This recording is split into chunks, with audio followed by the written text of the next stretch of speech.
Paul, can you lead us in the pledge? I pledge allegiance to the flag of the United States of America, to the republic for which it stands, one nation, under God, indivisible, with liberty and justice for all. Say a moment of silence for the men and women in the armed forces, our first responders, our veterans, and those in the Ukraine fighting the good fight, as well as those 3 individuals that passed and their families in the Virginia shooting. Thank you.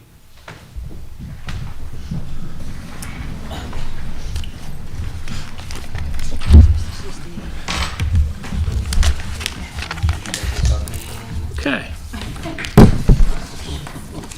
I'd like to read our legal notice. Please take note that pursuant to sections 405 and 406 of the Town Charter, the Milford Town Council will hold a public hearing, public comment related to the following proposed ordinance. Prohibition of cannabis use on town property. It is proposed that the ordinance be added to the New Milford Code of Ordinances as authorized by said Charter sections 405 and 406, Chapter 98 of the General Statutes. A copy of the proposed ordinance is on file at Town Clerk's office and available for examination. Said hearing will be held Monday, November 14th, 6:30 p.m., E. Paul Martin Room, 2nd floor, Town Hall, dated 4th day of November, 2022, New Milford, Connecticut. Do we have anybody, Sal, that would like to speak on the ordinance? Mike Sanella.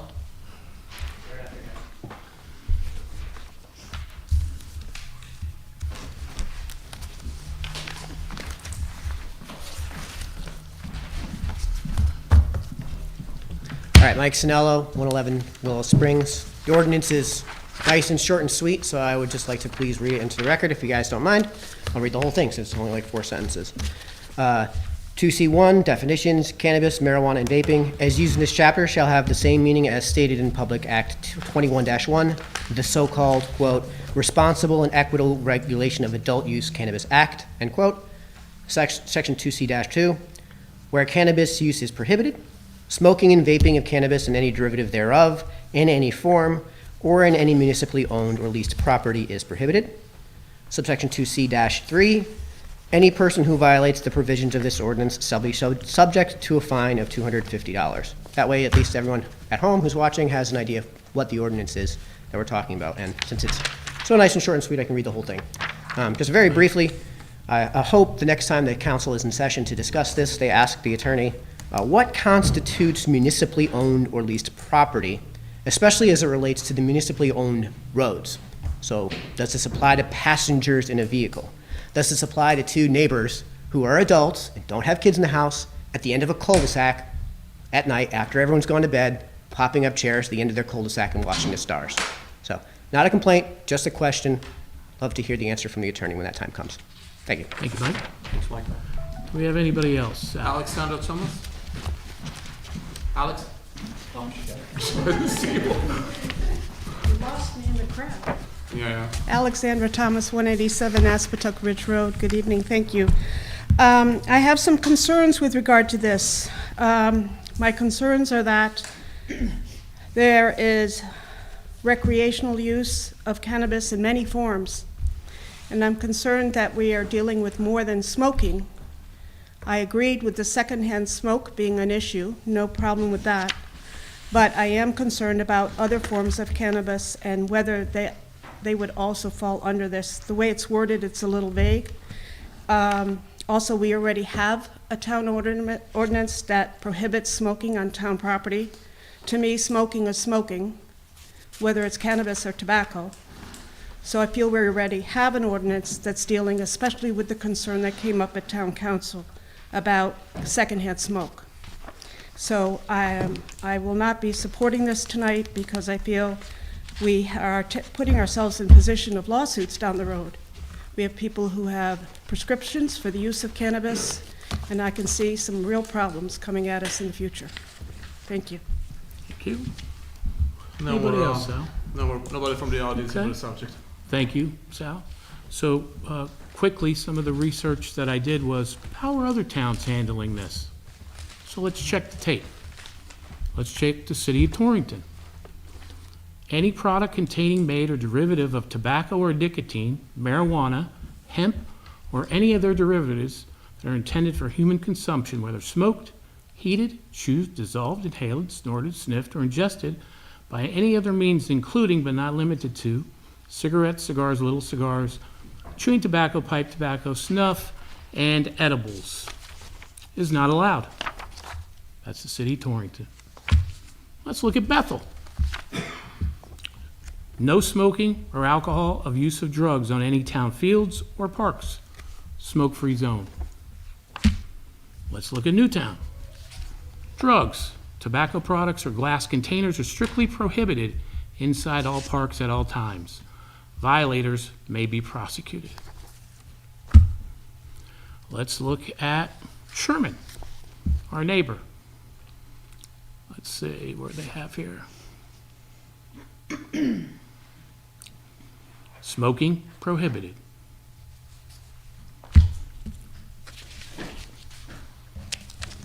So a lot of our neighboring towns don't limit the use of smoking. Now, we could have done something similar. I asked Randy. We could have just changed our policy to include cannabis in our smoking regulations. No, I wanted us to be way more transparent than that. I want the public to know that smoking cannabis on town property, if this goes through, is illegal. And there's a proper mechanism put in place, which happens to be town council and this ordinance. Now, whereas it was mentioned here at public meeting where there's some sort of non-clarity about this, let me reread it so those watching now and in the minutes and you as town council can get this. This would be 2C2, where cannabis use is prohibited. Smoking and vaping of cannabis and any derivative thereof in any form on or in a municipality owned or leased property is prohibited. Seems pretty cut and dry to me. Our town attorney is here. So Randy, this is intended for only smoking and vaping of cannabis. That's how I was instructed to draft it, and that's how I drafted it. Thank you. Randy, there is also some questions concerning municipal property. So as mentioned before, what about a town road? What about the fact, are you on a cul-de-sac? A town road or a cul-de-sac will be considered a property of way. In other words, either by easement or by dedication or taking. That's a transient area. That doesn't apply. Thank you, Randy. Is there anyone else that would like to speak concerning the use of cannabis on town property? See it, oh, we have some hands raised, yes? You have to come up to the podium, state your name, your address. I'm Mary Antonelli. I'm from 6 McNulty in Northville, and I feel strongly about secondhand smoke issues. You have children walking around. I grew up in a house with secondhand smoke, and it's a very dangerous thing to do. So I support you, Mayor. Thank you, Mayor. Thank you. Thank you. If I may add. And Sal? So, in my opinion, the law was imposed on society versus was voted for society. In other words, our governor Lamont signed a law that actually doesn't serve all of us, it serves few of us, probably 10 or 15% of the society or population of Connecticut. So again, it was imposed on us, it wasn't asked. There was no referendum on it. It was just one signature that changed pretty much everything. Now, second-hand smoking is absolutely right, and it's not supposed to be it's not supposed to be allowed. So I support your idea about banning it. Thank you, Sal. Anyone else? Yes, sir.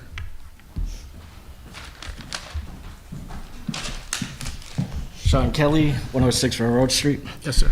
I had a lot of questions online, not more than 20 minutes ago, because I said I was coming up here. No one else is here.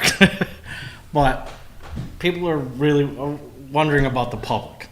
And they're wondering, if I go down by the river and smoke a joint and I'm fishing, am I going to get hassled? If I'm hiking through the woods, no one's around, am I going to get hassled? That kind of thing. I don't think anybody's thinking about going to the green and sitting in a circle and doing bong hits like it's the 60s. So they're wondering exactly what you were saying.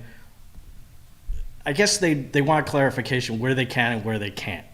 Because in their minds, town property is a huge scope. And then he's, like he said, on a cul-de-sac, technically it's town property, but there's a different definition for it. Correct. So that's what people are more concerned about. And everybody's like, oh, they just made it legal. Now they're trying to take the rights away. And I understand the secondhand smoke, but it's a little different than cigarettes. People chain smoke cigarettes everywhere, constantly. If you're a smoker, anybody that's a smoker knows. Joints aren't like that. People might smoke a joint or half a joint, and then it's over. And they're not going to be sitting next to a kid smoking a joint. I mean, for the most part, I'm sure there's always bad people. So I guess I'm here to clarify it Sure. for other people. And we normally don't talk to the public when we have public discourse.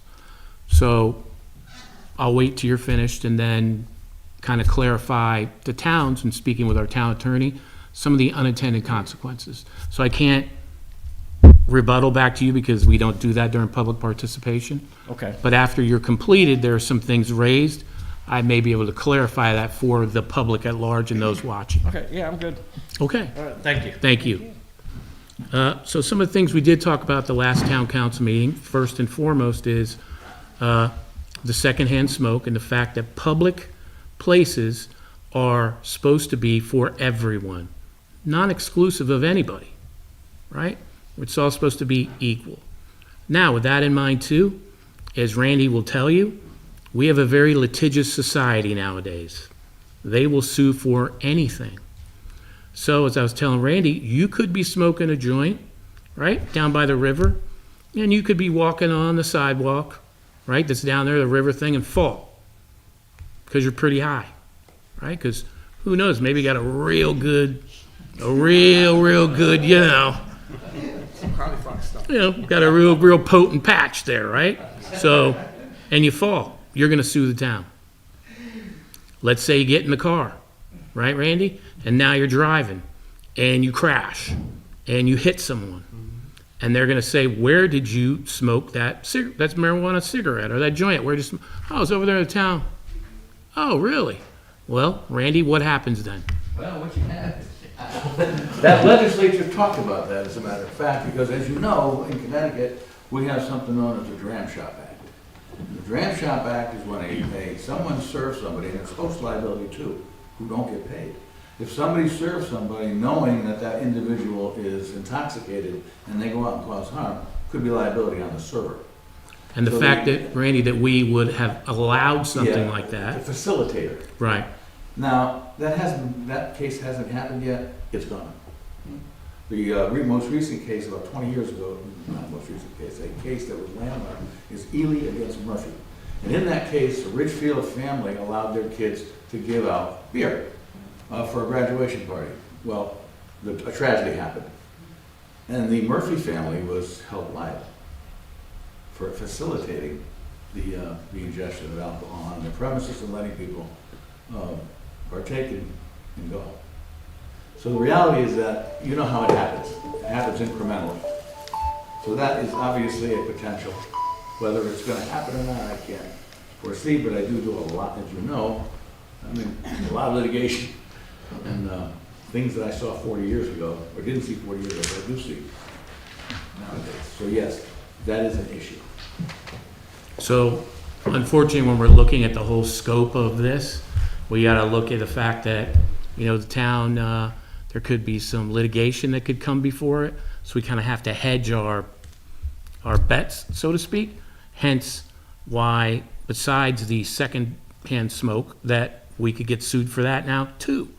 We have to really minimize our risk, and that's pretty much one of the main drivers and reasons why we're looking at town properties not allowing that for the town property.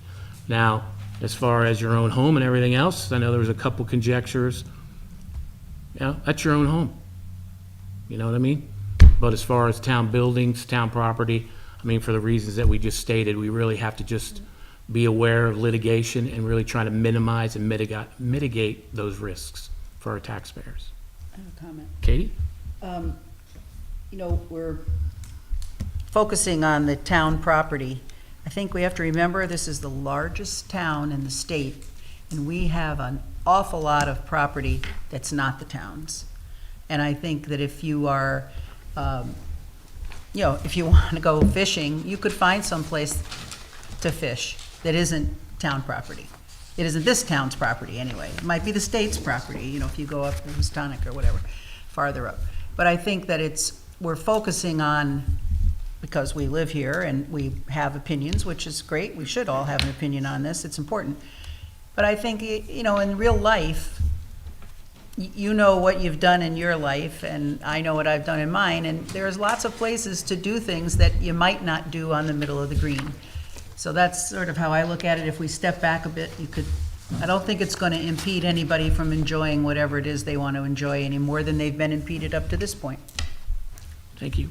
Paul? Question, as other towns are voting on this, approving or disapproving, many of them are putting restrictions on distance from a location, 500 to 1,500 feet away from town property. Are we, So zoning, Randy, could you opine on how zoning is treating the distance?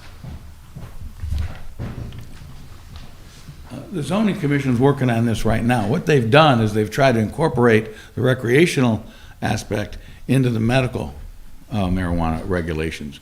We have a really great zoning enforcement officer, and she's working on that even as we speak, because separation distances are allowed under the statute. You can do that. And I'll brief you later on the intensity and the depth of the revision. 54 pages of it. So the fact is that separating distances are allowed, and they would be handled by zoning. Distances from where people can smoke? Distances from, right. Okay. Distance I'm from a just- town I didn't understand that. space, Yeah. right. Yeah, I think that's important, Hillary, that everybody understand. This ordinance doesn't have anything to do with where we may end up with a dispensary or a grower. This is strictly, right, Mayor? Smoking. We're not going anywhere near This that. is only smoking This or is- vaping Smoke. Right, on town property. right. Thank you. Any other discussion from the town council? Any other discussion from our public? Like to entertain a motion to close? So moved. Any other discussion? All is in favor? Aye. Opposed? Thank you. Opposed to the closing of the meeting? Oh, no, Oh, sorry, okay. sorry. So, you're all in favor of closing the meeting? That's all yeses on the Okay. first one. Thank you. Okay. Next, we're going to do the legal notice, and this will be for hot work permits. If we could all stand and rise for the pledge. Hillary, could you lead us in the pledge, please? Allegiance to the flag of the United States of America and to the republic for which it stands, one nation, under God, indivisible, with liberty and justice for all. In a moment of silence for the men and women in the armed forces, our first responders and veterans, those that are fighting the good fight in the Ukraine, and those three individuals and their families. The three individuals lost their lives in the Virginia shooting. Thank you.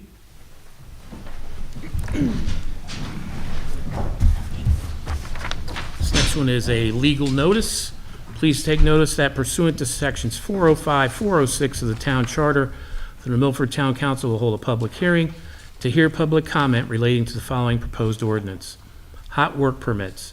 It is proposed that the ordinance be added to the New Milford Code of Ordinances as authorized by Charter Sections 405, 406, and Chapter 98 of the General Statutes. A copy of the proposed ordinance is on file in the town clerk's office and available for examination. Said hearing shall be held Monday, November 14th at 6:45 in the E. Paul Martin Room, second floor, Town Hall, 10 Main Street, New Milford, Connecticut 06776, dated this 4th day of November 2022 at New Milford, Connecticut. And to read the hot work permit ordinance, Section 5B-24, hot work permit required and permit fee. Any non-residential building work activity, including new construction, renovations, demolition, addition, roofing, plumbing, steel fabrication and the like involving hot work as set forth in the National Fire Protection Association, NFPA, Standard 51B, NFPA 1, Chapter 41, as is amended, shall require a permit issued by the New Milford Fire Marshal pursuant to an application on the form furnished by the Fire Marshal and the following Fire Marshal inspection before commencing work. The fee for a hot work permit shall be $50. Section 5B-24A, hot work defined. Hot work is any activity or process that involves open flames or that generates sparks or heat and includes but not limited to welding and allied processes, heat treating, grinding, thawing pipes, powder-driven fasteners, hot riveting, torch-applied roofing, pipe sweating, and any similar applications producing or using sparks, flame, or heat. 5B-24B, inspections, work standards, and fire watch. Permittees must schedule an inspection of the subject premises before beginning hot work and must employ a fire watch. All hot work and fire watch activities must be conducted in compliance with and conformity to NFPA 51B and NFPA 1, Chapter 41, standard as amended and adopted by the state of Connecticut. 5B-24C, hours of hot work, duration of permit. Hot work activity may only be conducted between the hours of 6 a.m. and 6 p.m., Monday through Friday, excluding holidays. Hot work permits are valid from the date of issuance through 6 p.m. Friday of the same week of issuance. Hot work outside the above defined parameters must not be undertaken without express prior approval of the fire marshal. 5B-24D, enforcement, appeal. Any persons or firm that violates the provisions of this ordinance shall be issued a notice of violation and assessed a civil penalty of $200 per day for each day the violation continues. A violation may be appealed pursuant to the provisions of Connecticut General Statutes 7-152C. And before we have public comments out, I'd like to ask our fire marshal, Kevin Reynolds, to come up and explain to the public and to the council the reasons stated that he believes, and I believe, that we need a hot work ordinance. And Kevin, before we start, I know there was some conjecture about, does the town really need this? Kevin, are you aware that Litchfield School had a fire? Yes. And do you know anything about that fire in Litchfield? All I know is it was on the roof, and from what I heard, I did not talk to any official up there, that it was caused by a torching process. So we had another school roof that caught on fire due to hot work. That's kind of right up the road from our town. Right. And Kevin, as our fire marshal, do you believe this is something that we need to do? I believe, yes, it is something we should definitely do to protect the assets of the town and the businesses in this town. And Kevin, there's been some conjecture like, I'm at my house and, I'm doing a little work in my own house. Does this apply to residential? Absolutely not. Only for commercial, correct? Yes. Thank you, Kevin. Sal, do we have any comments or any public? Mr. Sanella, Withdrawn. Ms. Thomas, I know we sit there. You know where Exactly. that should go up there. You just go up there. Oh, It can be next to let me me. sit down. You're over. Thank you. Alexandra Thomas, 187 Aspetuck Ridge Road. Thank you. I am always in support of our fire marshal. There's no doubt about that. I have some concerns, though, about the verbiage used. You, Mr. Mayor, you just spoke to commercial, and this says non-residential. So I'm worried about the definition, because I want to be sure that where people live in multi-unit housing, they're protected as much as our children in our schools with regard to hot work use. So I'm a little worried about that, so just want to mention that. And I was curious to know whether we had any other hot work fires in New Milford other than the two on our high school roof. And since this came to light as a result of our high school, I hope we get to hear very soon from the fire marshal the report about the fire in the summer. Thank you. Thank you. Randy, Can I ask you to opine on Councilwoman's questions?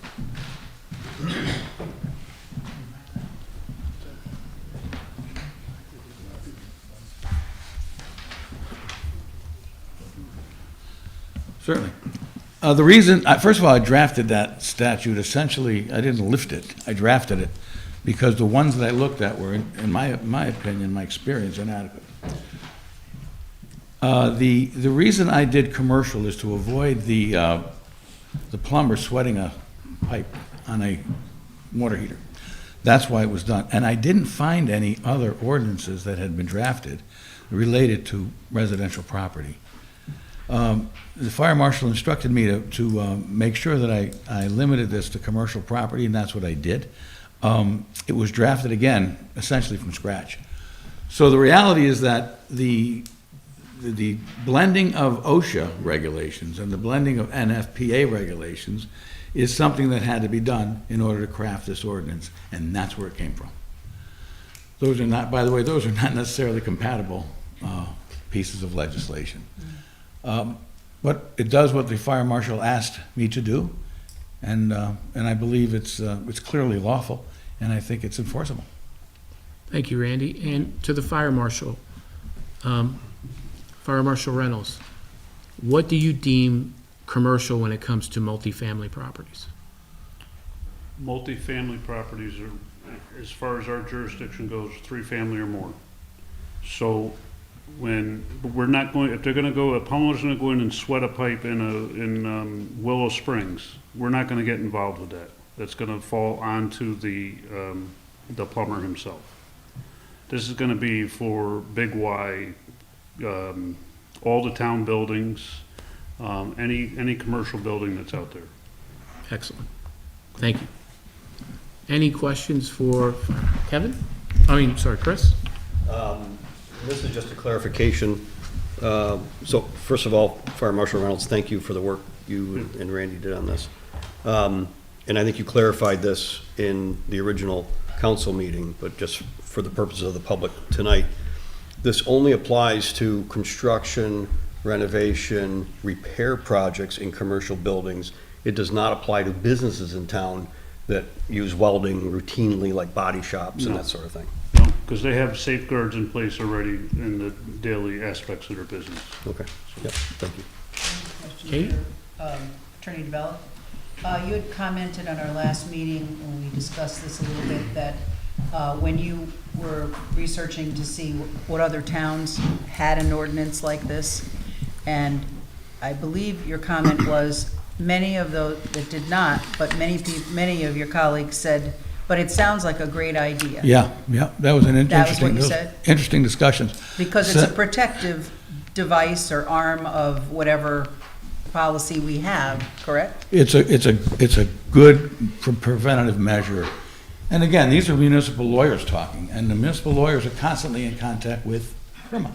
CIRMA is the largest insuring entity in the state. And they insure our town. And they insure New Milford too. They insure 148 of them. But in any event, I think 148.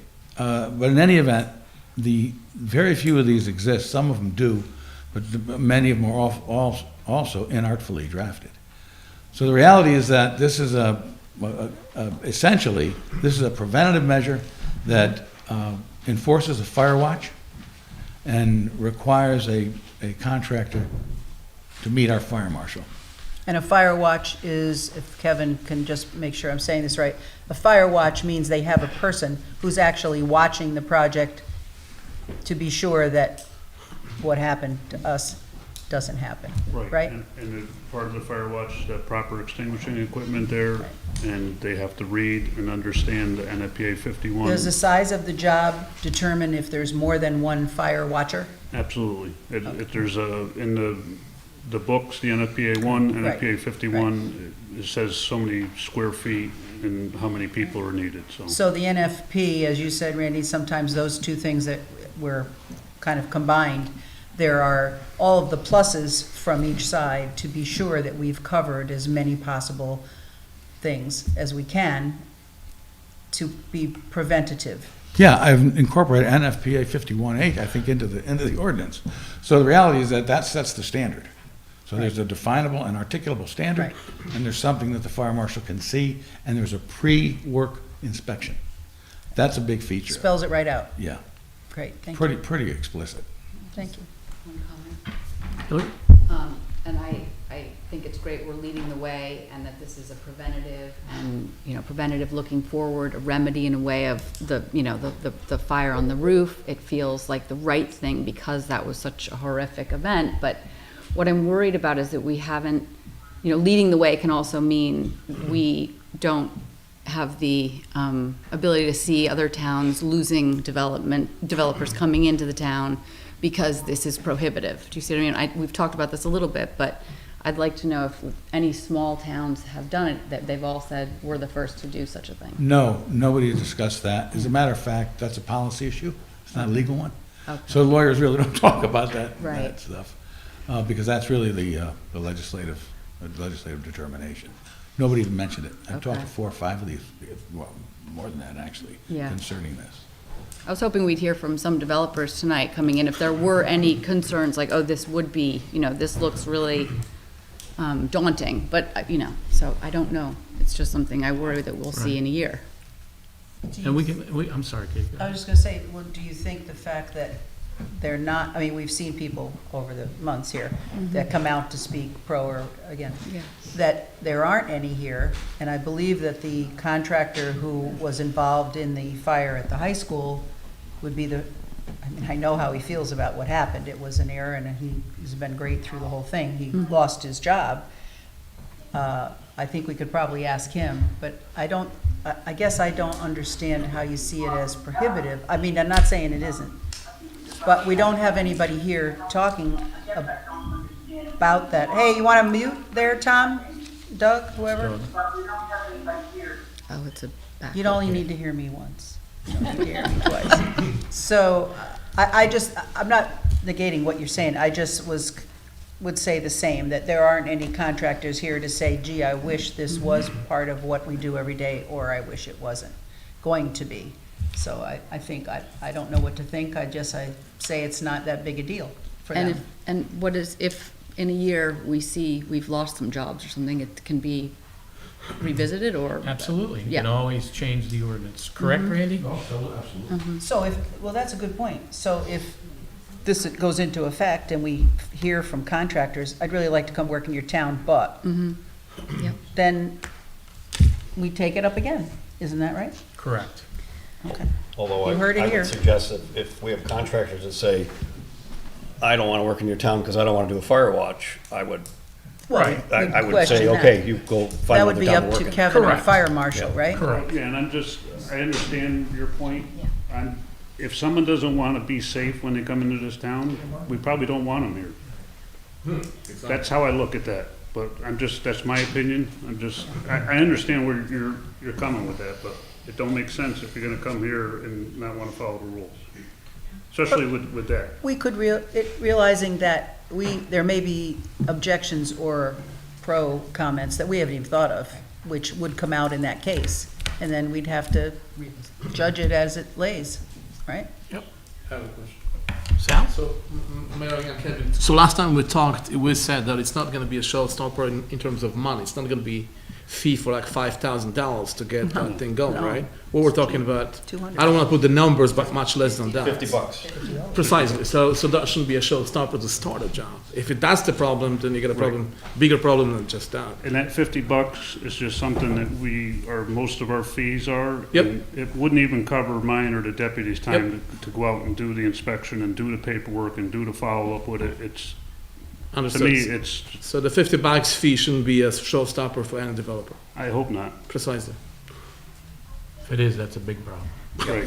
It's not that the $50 is the showstopper, it's that the constant cost and worry of having a watcher. If you're doing hot work, I don't know how much hot work is done if you're building a building or, a huge building. I'm not a developer, I don't know, but. It's, as Kevin would tell you, it's not a lot. Right, so it's not the $50 fee, it's the oversight and the hoops that they're jumping through. I agree, I think it's, safety before everything else.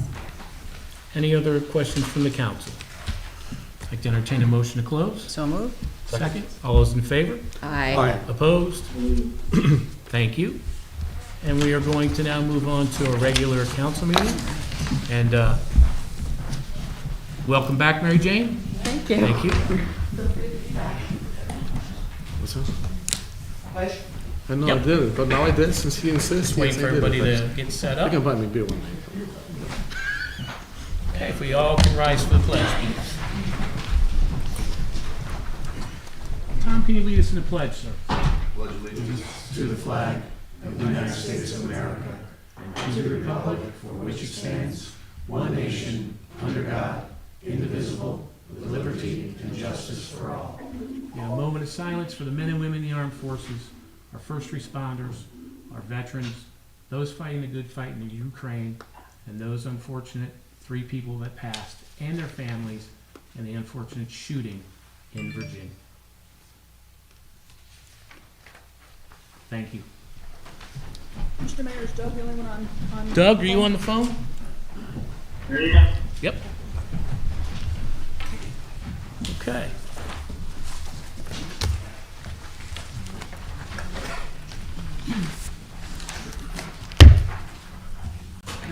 Yep, and before we go to the next, which is the reciting of the American Creed by William Tyler Page, Councilwoman Ram had asked me about why we're doing this, how this came about, and kind of a brief history on this. I've been very fortunate to go to quite a few of the Daughters of the American Revolution events that they have. And they actually do this reciting at every one of the meetings that I've been to. Katie being Yes, we do. Daughter of the American Revolution, you could tell us, do you do them at every meeting? Yes. Okay. And I thought, wow, what a wonderful opportunity to show your love for your country, to show that you believe in the Constitution, and you believe in democracy.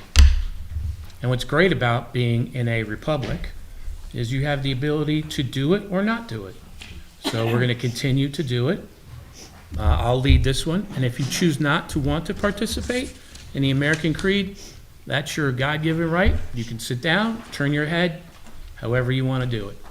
But we're going to continue on with the reciting of the American Creed. And for those that want to do it, if we could stand and say it. Those that do not want to, you do not have to at all. Okay. Ready?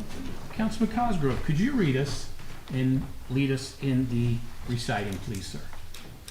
I believe In the United States of America, as the government of the people, by the people, for the people, whose just powers are derived from the consent of the governed, a democracy and a republic, a sovereign nation of many sovereign states, a perfect union, one and inseparable, established upon those principles of freedom, equality, justice, and humanity, for which American patriots sacrificed their lives and their fortunes. I therefore believe it is my duty to my country to love it, to support its Constitution, to obey its laws, to respect its flag, and defend it against all enemies. Thank you, everyone. Next, Sal? This is the note.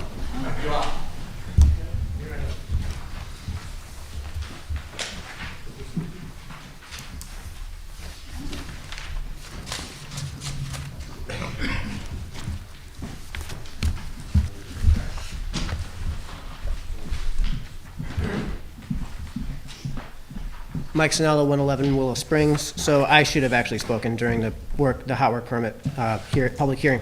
In 5B 24A, hot work defined, the final line out of context says any similar applications producing or using sparks, flame, or heat. So it lists a number of the processes there. Welding and allied processes, these use heat. That's what the arc does, is it creates heat and melts metal. Heat treating, grinding, thawing pipes, power-driven fasteners, powder-driven fasteners, these are your ram sets. Hot riveting, which I don't imagine we're ever going to get here in New Milford. Torch-applied roofing, which is open flame. Pipe sweating, which is open flame. Any other similar application producing or using sparks. So the recommendation I would make would be to strike the words producing or from that final line, because if that's going to be the case, then the reason that we're any form of cutting metal, which is not strictly mechanical, is going to produce sparks. They may be for so short a burst that you'll never see them, and they may not be hot enough to actually set anything in building materials on fire, which is what the purpose of the permit is for. So for example, we just had the gutters done here on this building. Those gutters have downspouts. I can assure you they were cut on site. I can assure you that because of the age of the building, they were cut on site. This is done with an angle grinder like this, that fast. So for something like that, that seems kind of overkill, especially if you're working on a sidewalk over concrete. To have to pay a guy, that means every roofer who's gonna get a commercial job is gonna have to have somebody there. Every roofer who gets a commercial job who's doing these gutters and downspouts, they're gonna have to apply for this permit. They're gonna have to wait to finish these gutter processes to get the approval of this permit. So the way you fix that is to just simply say using sparks, flame, or heat. So in the case of a powder-driven fastener, you're using the rapid expansion of gas created by that 22 shell. It's not a full 22 shell, but you're using the powder that's being ignited by the primer. Rapid expansion of gas, that heat is what projects the nail usually into concrete, well, through wood and into concrete. So I would say that to alleviate a number of Ms. Ram's concerns, all you'd have to do is strike 2 words from this thing, and that would significantly tone down the language of the permits so that we're not having something, again, like downspouts being cut by angle grinders. Yes, they're aluminum in almost every single case. In the case of cutting aluminum, you're probably not going to see the sparks because, again, they burn so quickly and they burn so, the temperature is so low compared to cutting steel, for example, that you're probably not even going to see it. It's going to be an instantaneous flash. So that's my recommendation for the hot work permit. Just striking those 2 words from 5B24A. Okay. And now on to the town council meeting. I'll try to be as brief as I can about this. I would love to hear from the attorney the rationale for agenda item 9 being on here. I am totally in favor of opting out of these statutes, even though I like the statutes. They should be coming from the town of New Milford. We have a zoning ordinance process for a reason. That should be devolved to us. However, my desired outcome was decided upon and didn't happen.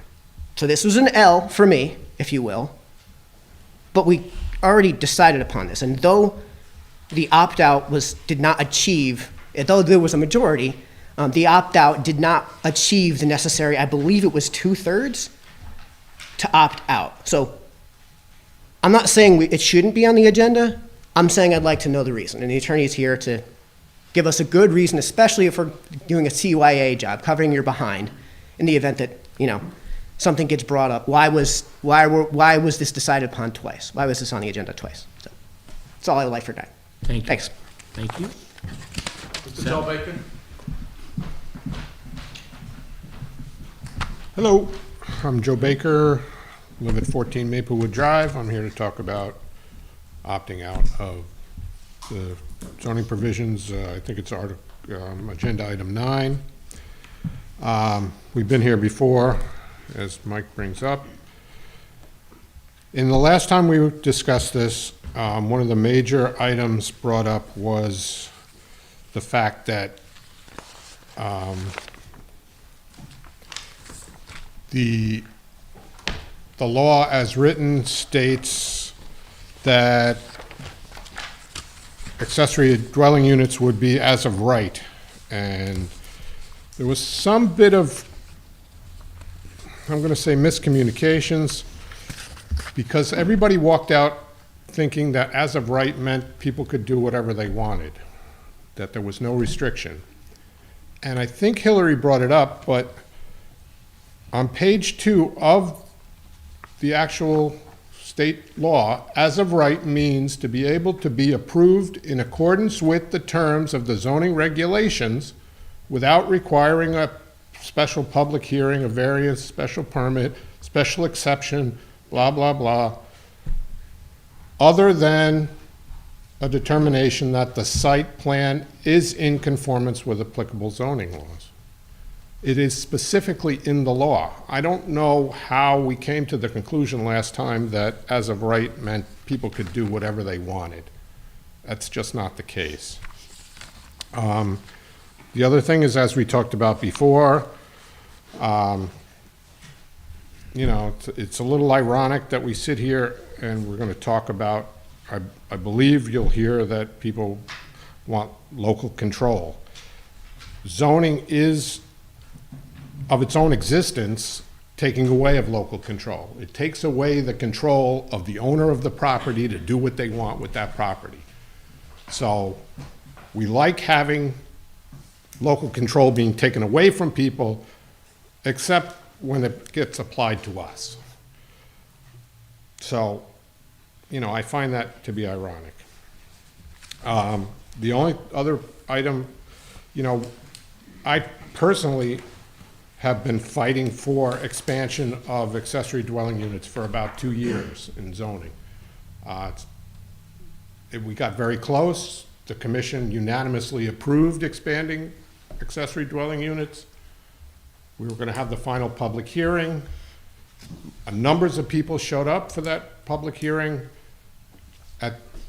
They weren't allowed to speak before in the public comment time because the item was on the agenda. When it got to the point of actually talking about that agenda item, it was removed from the agenda. So all those people got no chance to talk about about affordable dwelling units. It was very disappointing. I would like, though, to thank Katie Francis, who at a housing partnership meeting brought up the fact that we should be expanding people's ability to build affordable accessory dwelling units. Because, you know, as per our housing plan and as per the POCD, they're necessary. The town really needs them.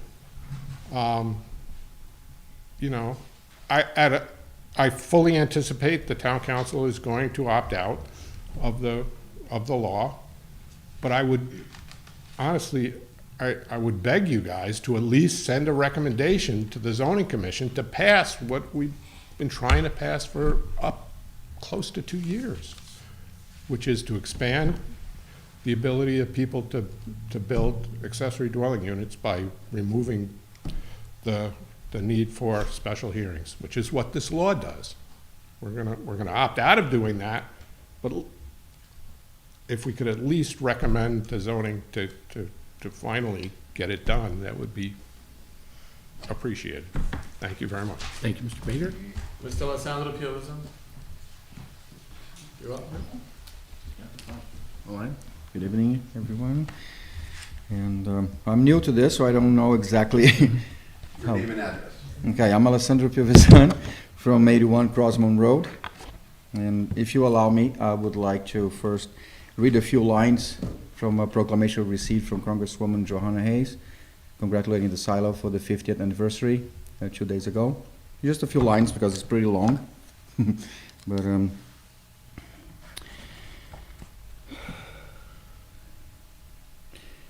okay, she starts where it says, Ruth and Skitch Henderson bought 130 acres of rolling farmland and founded the silo at Hunt Hill Farm on November 11, 1972.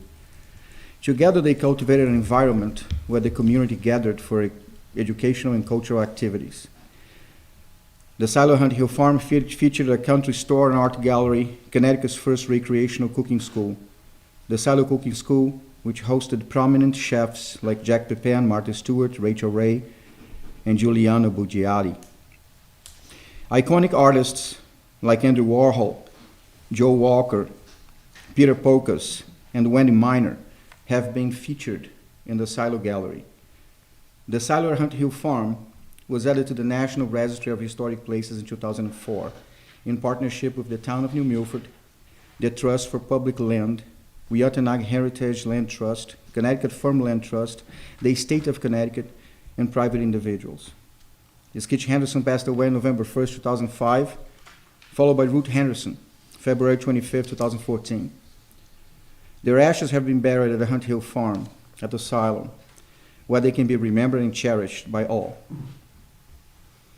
In July 2022, the Silo Hunt Hill Farm became one of the only 6 to 100 organizations accredited by the United Nations Economic and Social Council.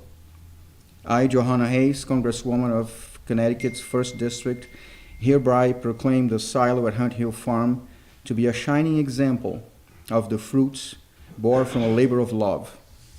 The conservation of farmland in all its beauty will serve as an invaluable treasure for generations to come. Today, I join the town of New Milford and the countless lives touched by the silo at Hunt Hill Farm in celebrating 50 years of operation and thanking you for your tireless commitment to the arts. I'm pretty sure that most of you here already know the history of the silo and the contributions of the Hendersons. It's all new to me, and we got here 2 years ago and going to our 3rd. Many things have been happening throughout this period of time, and we're trying to make sure that Ruth Henderson's dream of building a community resource, especially for the youth, where everyone can come and benefit, and everyone with good intentions is welcome there. I want to thank Mayor Pete Bass for helping us guide and navigate through the process of getting things right and getting things done. And I hope that the feeling we're having today and the vote that you guys are doing today here becomes, marks as the beginning of a positive, productive, and constructive relationship that can lead us to really make this dream come true, transform the silo and Hunt Hill Farm in this resource that was dreamed by Ruth and Skitch Henderson. Mayor Bass, I want to thank you for guiding us through the process and coming here today. And I'm pretty sure that for the future things we need to address, this kind of welcoming relationship is what I'm looking for. Thank you. Thank you, Alexander. Oh, just one more thing. On the money that is voting, if you can make it clear to the public that this is not taxpayers' fund, this is not government subsidized, this is money that was given by Ruth Henderson herself in 2014. Okay? Thank you. Thank you. That was the last person who thought. Okay. Thank you. Katie? Okay, item number 4. I'd like to move to accept the items 4A, prior minutes, and 4B, the tax collector report. Second. Any discussion on the motion? All those in favor? Aye. Opposed? Any abstentions? Thank you. Item 5, I don't see Representative Buckby I here, think Representative Buckby got tied up, but but we have. we have here, we have our Senator-elect, Steve Harding, and thank you for coming tonight. Absolutely. So I want to just please just say hi and introduce myself. I know most of you, but for those that don't know me, I'm Representative Stephen Harding and represent the town just south of you in Brookfield, and now I'm fortunate enough to be your senator starting in January. I just wanted to introduce myself, Representative Buckby. I got caught up with a call with the legislative liaison tonight. But I'm happy to give my cell phone to all of you. I believe that, collaboration with state government and local government is critically important to making everything work for local community members. So please, feel free to utilize myself and my office, whatever I can do to help. And I'm sure I share the same sentiments that Representative Buckby have. But thank you so much for having me tonight. And thank you, Senator, for coming tonight. If you could kind of let the public know and our council, budget starts, or actually your legislative process starts in which month? Yeah, so it starts January 4th, we get sworn in, and the legislative session pretty much starts quickly thereafter. Usually about a week or two after that is when we have time to submit our legislative proposals. So if there's something that's important to the residents of town, earlier the better. Even before we get sworn in would be best if we can sit down and talk to you about some ideas that you might have to submit legislation, because it gets early fast in Hartford when it comes down to the timeline that we're under to submit legislation. And we start working on the budgets usually around shortly thereafter, probably like I would say early spring is when we start really, the Appropriations Committee and the Finance Committee starts crafting their state budget. So if there's something that's on the docket for the town, whether it be certain appropriations or whether it be bonding appropriations, that's another thing that the earlier the better. If you have some ideas or if you have something that's of importance to the town, if you could let me know, I'm happy to bring it to the Appropriations Committee and the Finance Committee. Katie? Thank you, Steve.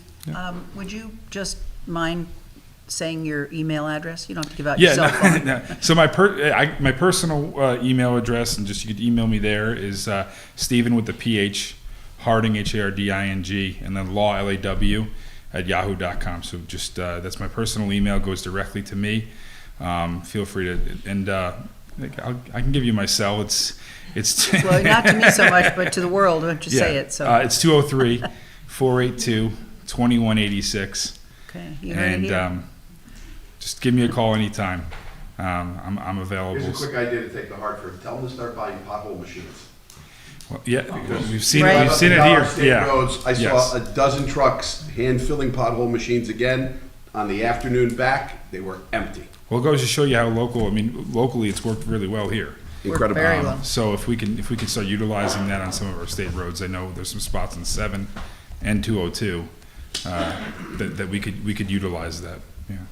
And I know have been speaking with the senator-elect, also our representatives Buckby, Callahan, and Harrison, to see about helping us expedite traffic calming measures on Route 7. We'll talk a little bit more about that in mayor's comments, but I wanted to thank Senator-elect, who's been very an important piece of this before and moving forward. So thank you, Yeah, Senator-elect. no, absolutely. So Thank you. Thank you so much for having me tonight, and please don't hesitate to contact me. So Thank you. Thank you. Item 6 would be mayor's comments. Thank you, Katie. You're welcome. I'd like to start with some congratulations. First of all, to the New Milford Bulls junior varsity cheer team. They won their regional championships, and now they're going to the national championships in Florida. So you're going to see them probably on the green. Yep. Looking for some donations. So very excited for them. Congratulations. And also congratulate the New Milford High School's girls swim team as they qualify for the Class L State Championship meet, which is tomorrow. So good luck. I also want to congratulate the men and women's cross-country teams' performance at the 87th New England Cross Country Championships. The women placed 3rd and the men placed 6th. So great job to the Green Wave placing regionally and placing 3rd and 6th. Go girls. I want to congratulate Coach Hugh and the New Milford varsity hockey team as they are now moving on to the CIAC Class M semifinals. Congratulate them. They won 1-0 over Fitch, so great job. Also want to congratulate Dominica, who is the owner of Elite Gymnastics, right down Route 7. Was able over the weekend to go to their tune-up practice to watch the gymnasts as they're getting ready for their season, so good luck to them. Amazing work that they do. Oh, absolutely. And congratulations to the Milford High School men's varsity football team. As last week they won 31-21 against Barlow. The next meet is next week, next game. If they win, then they're in the playoffs. First time, I believe, in And New who are they Milford playing next history. week? They're playing New Fairfield. Okay. So that'll be a grudge match. So good luck to them. Also want to thank VFW Commander Jim Delancey, American Legion Commander Jeff McBriarty, Pat McGuires, who played the bagpipes, Buck and Tina Oviatt, singing the national anthem, American Legion Chaplain Dan Sullivan for the prayer, and State Representative Buckby and State Senator-elect Hardy, all of our veterans, the New Milford Police and Boy Scout Color Guards for a wonderful Veterans Day ceremony that we had, and all those who laid the wreaths in honor of our veterans. Can't thank them enough, and all the public that came out. It was amazing. Good for a rainy Also day. to the Daughters of the American Revolution for their breakfast prior to. Also want to thank the VFW auxiliary volunteers, our youth agency, and those sponsoring the luminaries that were lit the night before Veterans Day. It was absolutely beautiful, and they do that each and every year. Want to thank them enough for that. Want to thank the Center for Empowerment and Education, Matt Austin, and also Kara Parker, the director of the CAP programs at the center, Ivana Butera, and Lauren from our social services team, Rod Arden, and Sergeant Katie Relaya, as we did a symposium virtually on domestic violence and what are some of the things that we can do to be helpful in creating the awareness. And we're going to continue to do that and continue to raise that awareness and programs and things that we can offer to help and assist those people that have experienced domestic violence. And you can go on the town Facebook page or YouTube page and see the recordings for that. And we're going to have more information as we continue to move on. Also want to thank Marcel Grenier and Sandro Cavallero, who are our voter registrars, all the moderators and poll workers. We had a heavy turnout. Also want to thank Noreen Pritchard and her team. Also Mike Boucher and the DPW team for putting out the signage well for the vote, for our votes that was on the 11/8/2022. Also want to thank Chief Ceruto and the New Milford Police Department as they did additional patrols. Also want to thank our town and Board of Education facilities teams for keeping the school buildings open and safe for voting. And what was great here in New Milford, we had our tabulations well ahead of time. I want to thank them all for that and for the great job they did. Also want to thank our IT director, Dave Watson, and his team for the monitoring assistance if they were needed. So it was a great team effort, and want to thank you for that. I am going to yield for a moment. There had been some conversations, not the last meeting, but the meeting before, where we talked about American Relief Funds. I'd asked Ivana Butera to come in and talk a little bit about the good work that they are doing at the Social Services Department. And I asked Jasmine, who's our Senior Center Director, for those that are 60 and above, they actually go to see Jasmine for that funding as well. So Jasmine, if you could come up and talk a little bit to the council and kind of give them an update, appreciate it. Thank you. Well, good evening, everyone, Town Council, Mayor Pete, and the community of New Milford. So the Senior Center was allocated a portion of the ARPA funds that were distributed to all the towns. We have an application available to New Milford households for seniors who are able to apply through the Senior Center. This application is available on the town's website, on the Senior Center section of the website, as well as a hard copy paper form at the Senior Center. We're just a couple buildings down if you'd like to come visit us in New Milford. We welcome all those that have had a financial impact due to COVID to see this application if it applies to them. There is no income limit. However, we do require proof of residency and proof of the financial impact. So I have 3 copies if anyone would like to take a peek at this. It's here available. Would anyone like to see one? Okay. So, oh,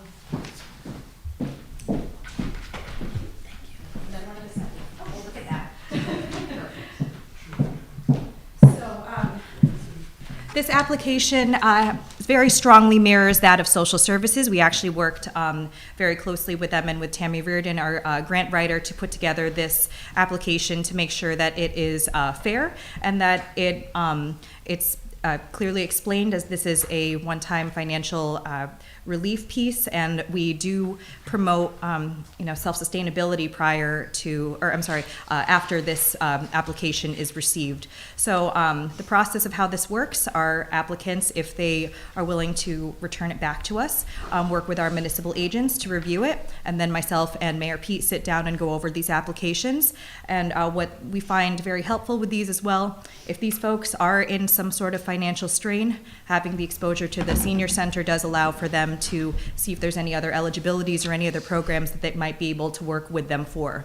So if this ARPA fund doesn't align to them, there may be something else available to them that we can help for this for that purpose. So with these ARPA funds, in addition to these applications and the ability for our community to use them, we are working in our programs piece of the Senior Center to also help to provide some post-recovery efforts for COVID. So as many of you may remember, the 60-plus crowd was the crowd that was advised to stay home, stay safe.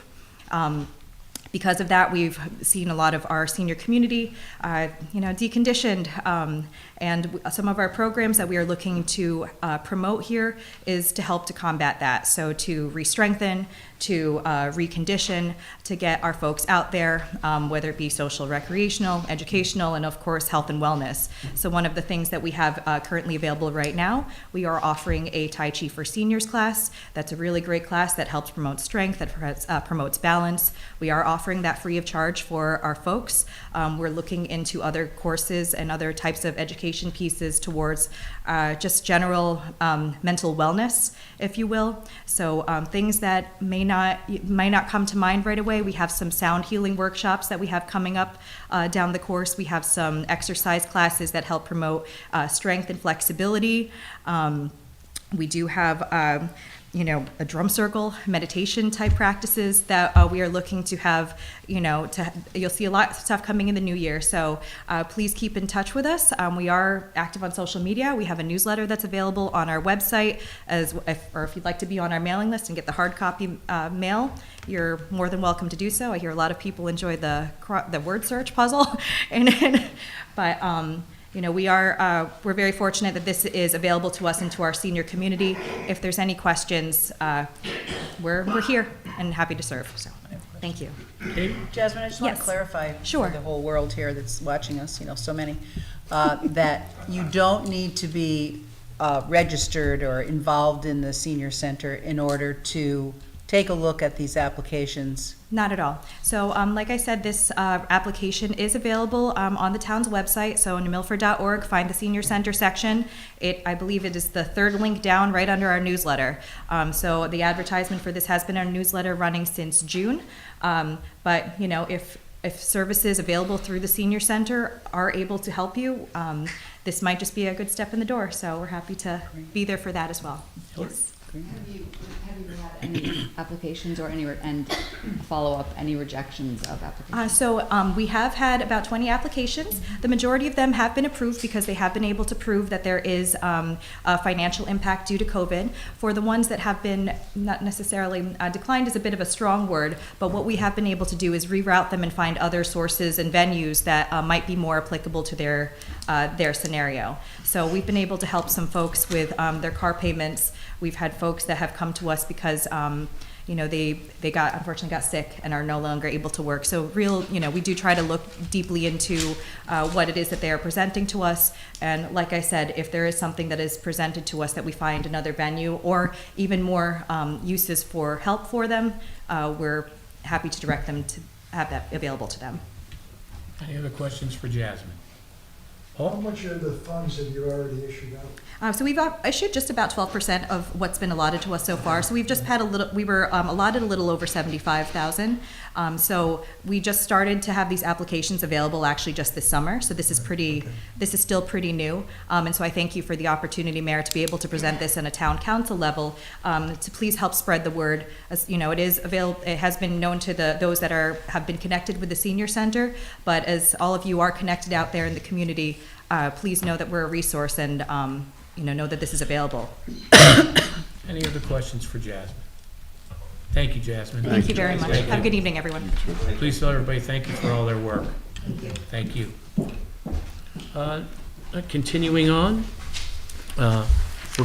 we're still doing a lot of events here in New Milford, even though we're in the late fall, right? So we talked a little bit about the New Milford High School going against New Fairfield on November 18th from 6:30 p.m. to 9:30 p.m. at Pettibone is Sip and Shop.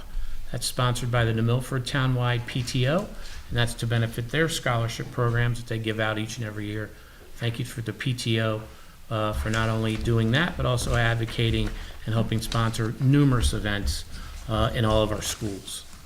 Also on November 26th at 5:30 p.m. on the Green, we kick off the holiday with the annual tree lighting.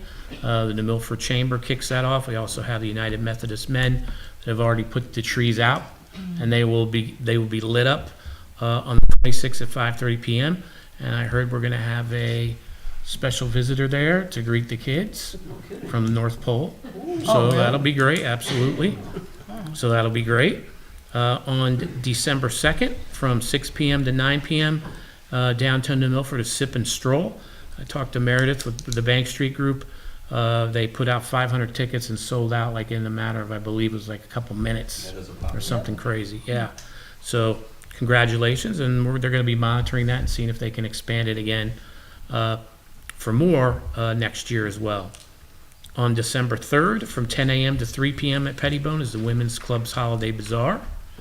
On December 3rd also, from 3:30 p.m. at the First Congregational Church in Washington, is Mariel Goes to Washington, and they put in parentheses, Connecticut. Nick Patrone presents Rest a Weary Traveler. On December 10th, from 9 a.m. to 2 p.m. at Big Lots in Cole's parking lot, the New Milford Police does the Stuff a Cruiser. So if you can drop a toy off, and that goes to our social services to help those in need for Christmas presents. On December 11th, from noon to 3 p.m. Here in downtown is the Cookie and Cocoa Crawl. That's a pretty good event there for the Cookie and Crawl. Yeah, you like that one. Oh, yeah. December 17th from noon to 3 p.m. at the Walmart parking lot. The New Milford Police are going to do Shop with a Cop. And that's been hosted by Walmart, where you're able to give gift cards to those families in need. And then the police actually walk with those kids and families, and they purchase some wonderful holiday gifts for those other members within their family. On the 17th, from 4:30 p.m. to 7 p.m., Oddfellows is doing their roast beef supper. Talked about that. They do a lot of good work for our community. And if you love roast beef, that's where you want to go. All you can eat. Good spot, Bill. Good spot. Then on December 17th at 6 p.m. at the bandstand, they're doing the annual carol sing that kicks off. If you like to sing or like to hear people sing some wonderful holiday songs, Christmas songs, please come down. And then at 7 p.m., the Water Witch is doing their holiday parade of lights again. And I heard they're going to have, they had 100-some trucks last time. I heard that maybe even double that this year. So it'll be a great time, especially to bring the young ones down to watch that wonderful event. May? Yes, ma'am. Something that's left off. Okay. December 17th is also Wreaths Across America at Absolutely. Center Cemetery and St. Francis Cemetery, and those ceremonies begin at noon sharp, as they do across the country, and to honor all veterans and the MIA, POW. So if you Thank you, are Katie. out and about at 11:45, visit either one of those cemeteries and take part. Many of our veterans, Paul, thank you, are there to represent the various branches, and it's a really nice ceremony. It's not a long ceremony, but if you bring a wreath, you could be nice enough to do that and put it on the gravesite of a veteran. We have over 300 there, and I don't know how many hundred in center, but it's a really nice ceremony. Absolutely. And thank you, Katie, for leading that at the Xavier Church. And then we also have it, like you said, at Center Cemetery there as well. Continuing on, there's been a lot of conjecture on traffic and accidents in New Milford and on Route 7. And it's much more visible because we have a lot of people that, we created the service using Notify New Milford. So if you're interested in getting updates, whether it be traffic accidents, weather, all those, you can get it right on your cell phone. You can go to the town website, www.newmilford.org. Go to the bottom right-hand side. You can opt in to that service. You can get it right on your cell phone. Also, we've been posting it on our social sites. So I asked the chief to give us some statistics comparative year over year. So as of last year, we had 1,282 traffic accidents for the year. That equivocates to 3.5 accidents a day. So far this year, we've had 811 accidents. There's 316 days of the year so far. So that averages out to 2.56 accidents a day, which is less than last year. But because we're aware of the accidents, it makes it much more in tune. Now, is one accident too many? Absolutely. Some of the things that we found out, and I've talked to the senator-elect and also our other representatives, some of the things that we are looking to do is, first of all, we've asked for an additional traffic light at Willow Springs. DOT has been very hesitant because that was supposed to have been put in by the developer. That never happened. I have explained that that is a dangerous area, as we've seen by the many accidents and fatalities within that area. So we're going to continue to work with them, as well as Western Council of Governments and our state representatives, to see if we can do something. With Western Council of Governments, I've asked for us to have a traffic study done on the Route 7 corridor. They're continuing to see if they can dovetail that into some of the other studies in Brookfield and in Danbury, and I'll have an update for the council with that. Also, I've asked Connecticut DOT to light up the road more with lighting from New Milford High School to Veterans Bridge. Also, we are installing new sidewalks that we're aware of. Those that are from the condos right after the high school, all the way up through the high school to Savings Bank of Danbury. Also, the gap where you have in Litchfield Crossings, where you have the Taco Bell area, that will get filled in. Also, where we have Pettibone from, I believe, Three Brothers all the way around to the first parking lot, for the first parking lot area, that will be done, as well as Canterbury School down to the downtown. Also, with any new construction in properties, sidewalks will be asked to be put in, and I think Laura can confirm that. So, for instance, I'll give an example. You have O'Reilly's Auto Parts, which is kind of a little bit crisscrossed from McDonald's. You can see that they have excavated there, beginning to do some more work. They will have new sidewalks put in because that's a requirement from zoning, plus all the other new development that we'll be talking about at our next meeting. They will have sidewalks on them, so that's going to help build out the sidewalk things. Also, considering, as I was talking to Chief Cerruto, new legislation with unintended consequences. As you're going to see, we have a certain budgeted amount for overtime. You're going to see those numbers begin to increase. One of them is because of this unintended consequence. There's a new thing that the police department has to work with. It's called risk warrants. And what a risk warrant is if a person identifies themselves as someone that is going to commit suicide, whether it is by a firearm, whether it's by a rope, or it's by a knife, whether it's by anything. The moment that they say that, the police have to go for what's called a risk warrant. And by getting a risk warrant, what does that mean? So they have to go and check and make sure that this particular person is looking to harm themselves does not have firearms. So they have to go up to the courthouse, and it has to be 2 officers, cannot be 1. And they have to go up and they have to wait at the courthouse for the judge to issue this risk warrant. Now, mind you, all other 169 municipalities have to do the same thing. So when they're up there waiting, it could be a significant time. The chief was telling me one took about 12 hours. Once that's completed now, they have to now come back to town, right? And when they come back to town, I just want to make sure I'm doing this correct. And Randy, correct me if I'm doing this wrong, okay? Once they receive the warrant, now they have to come back and serve the warrant. And depending on the nature of it, it may require well more than 2 officers.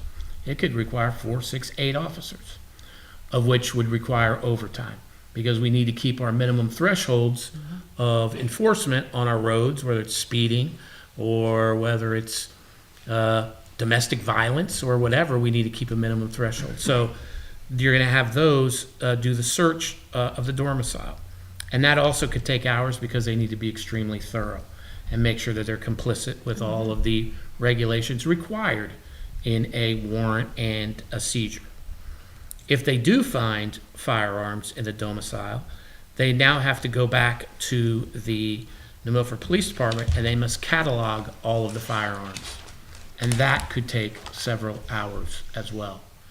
So when we begin to look at the budget process, begin to look at when the chief comes up and when we have Greg come in and talk a little bit more when we're getting closer to budgeted numbers, we need to be cognizant that this is just one of the many new regulations that are being put in place that has a financial impact on our budgetary process. So I will give you more information on more that are going to be coming forward that will have those consequences. Katie? A quick question, maybe it's for Randy. I'm assuming that regardless, 24 hours a day, this risk warrant would be put into action regardless of the time of day, which would mean that they would have to bring a judge to wherever, at whatever time. No, they have to wake up a judge. That's what I mean, wake him up. Bring him to the scene. No, bring him to his court, is what I was saying. Oh, no, they can do it at his house. They can go to his house, but they have to wake him up, right? Yeah. Absolutely, So- this is not gonna work. But that's And what who, they've done. okay, so I just was curious, because that definitely means they'd have to travel, right? To find said judge. So, I'm just saying, that is a lot of time. I could see that could get complicated. Chris?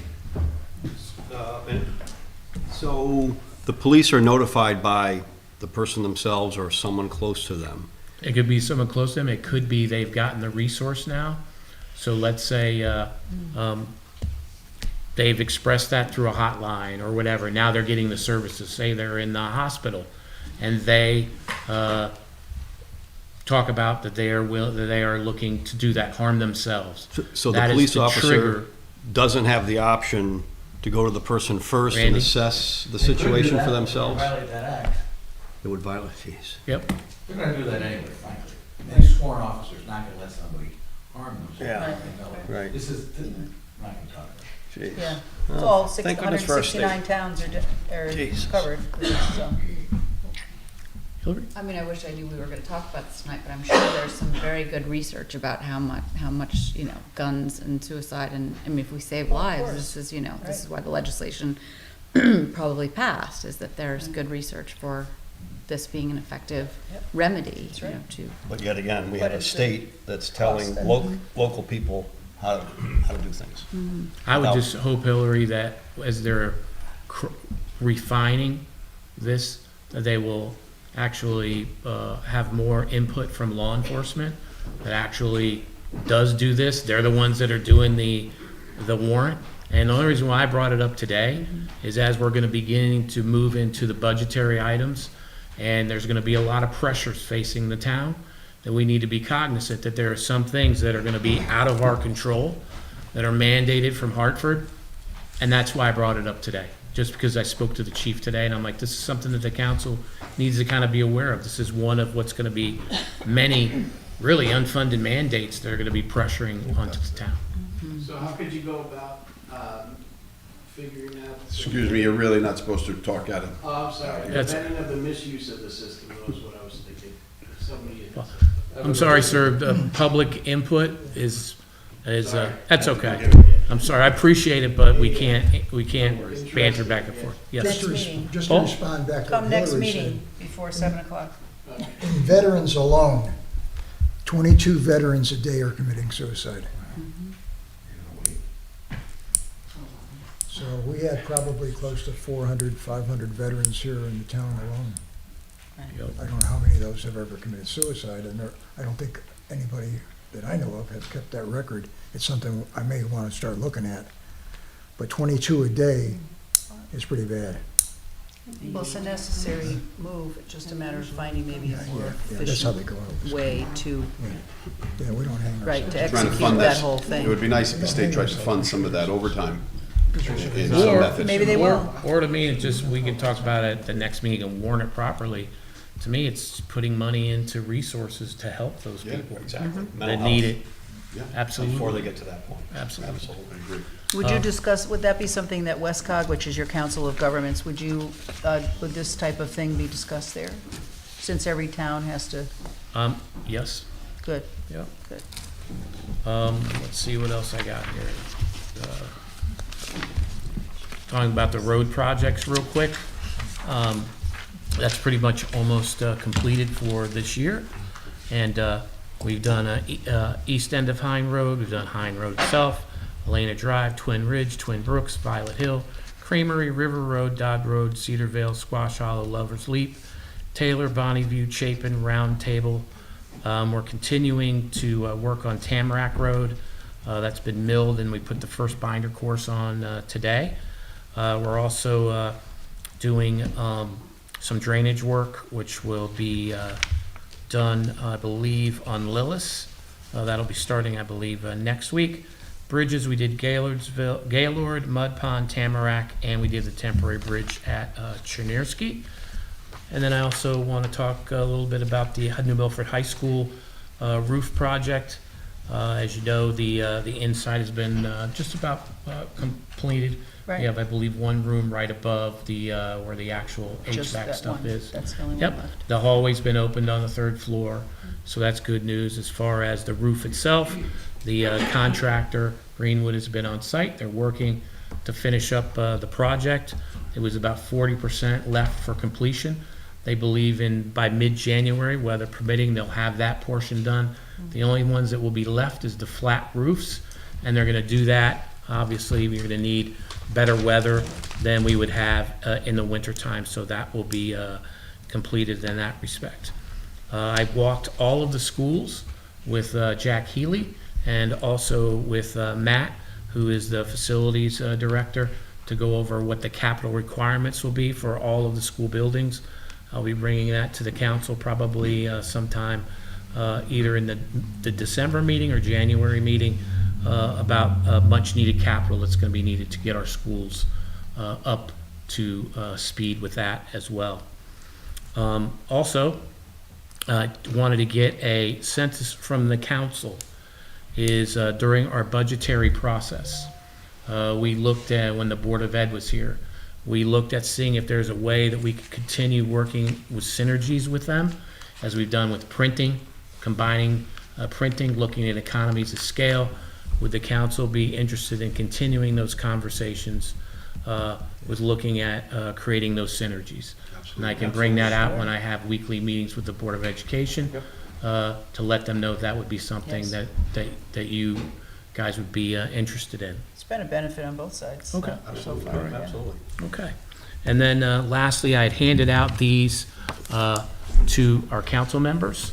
And this is, let's start the conversation, a community forum, hearing what young adults in our community are really thinking and doing. And this is presenting Search Institute attitudes and behavior surveys. These are results by the 8th grade students at Scatticoke, 10th and 12th graders at New Milford High School. And this conversation is on Wednesday, November 30th at Sarah Noble School from 6:30 to 8 p.m. And I want to thank the Western Coalition, New Milford CAN, the New Milford Public Schools, and Demas as they actually worked in tandem to bring the survey to light. I was able to go to one of the initial meetings that they had concerning some of the findings of the survey. And I think it's very important that the community come and listen to what our kids talk about, what's really important. I was asked not to really talk about the survey responses, that they want to do that at that night. But if you could, please come. If you are a parent, if you're a community leader, or you're someone that cares about New Milford and the kids, please come to this meeting Wednesday, November 30th at 6:30 p.m. to 8 p.m. That way you'll hear more about the survey, and also there will be breakouts where you can give your thoughts and inputs as well. And I was at that meeting, and in speaking with some of the leaders within this, they were just very thankful that the town and the school and the community is really thinking hard on this, and not just like, here's a survey, okay, so like they were saying some other towns are doing, here's a survey, okay, well, we're gonna move on to something else. This is something that's the town is taking very, very serious. So please, if you get a chance, please come. Again, Wednesday, November 30th, 6:30 p.m. to 8 p.m. Definitely, very important. Hillary, you Just know a about question, it. Mayor. Would we have economic development people come into the meeting to talk to these young people as well, or just? At this meeting here? Yeah.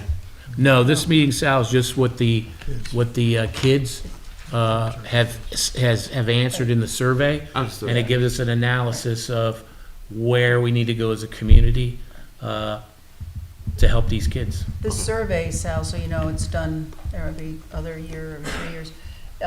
These are responses from the students in the 8th grade, the 10th, and the 12th grade. And that's all put together. What happens on the 30th is we ask parents, community members, everybody come, and you will hear what these kids have said in this survey. It might not be what you think. That's a great idea. I like the idea. That's the whole idea, Yeah, and when we do breakouts. So, having done it before, Hillary's a part of New Milford CAN also. I think if you care at all about the future of the children of this world, show up on the 30th, take an hour or two, and you'll be surprised and hopefully glad you did, right? Absolutely. That's what I got, That's it, Katie. Mayor? Yes, ma'am. Okay. Thank you. So, thank you. So we'll move on to item 7, and I'd like to move for the reappointment to the Lake Lillanon Authority, James Ganetti, and his term will be February 1st, 2022 through January 31st of 2026. Second. Any discussion? All those in favor? Aye. Opposed? Any abstentions? Thank you, Katie. Item 8, I know Tammy isn't here, I can read this if you like. Yes, please.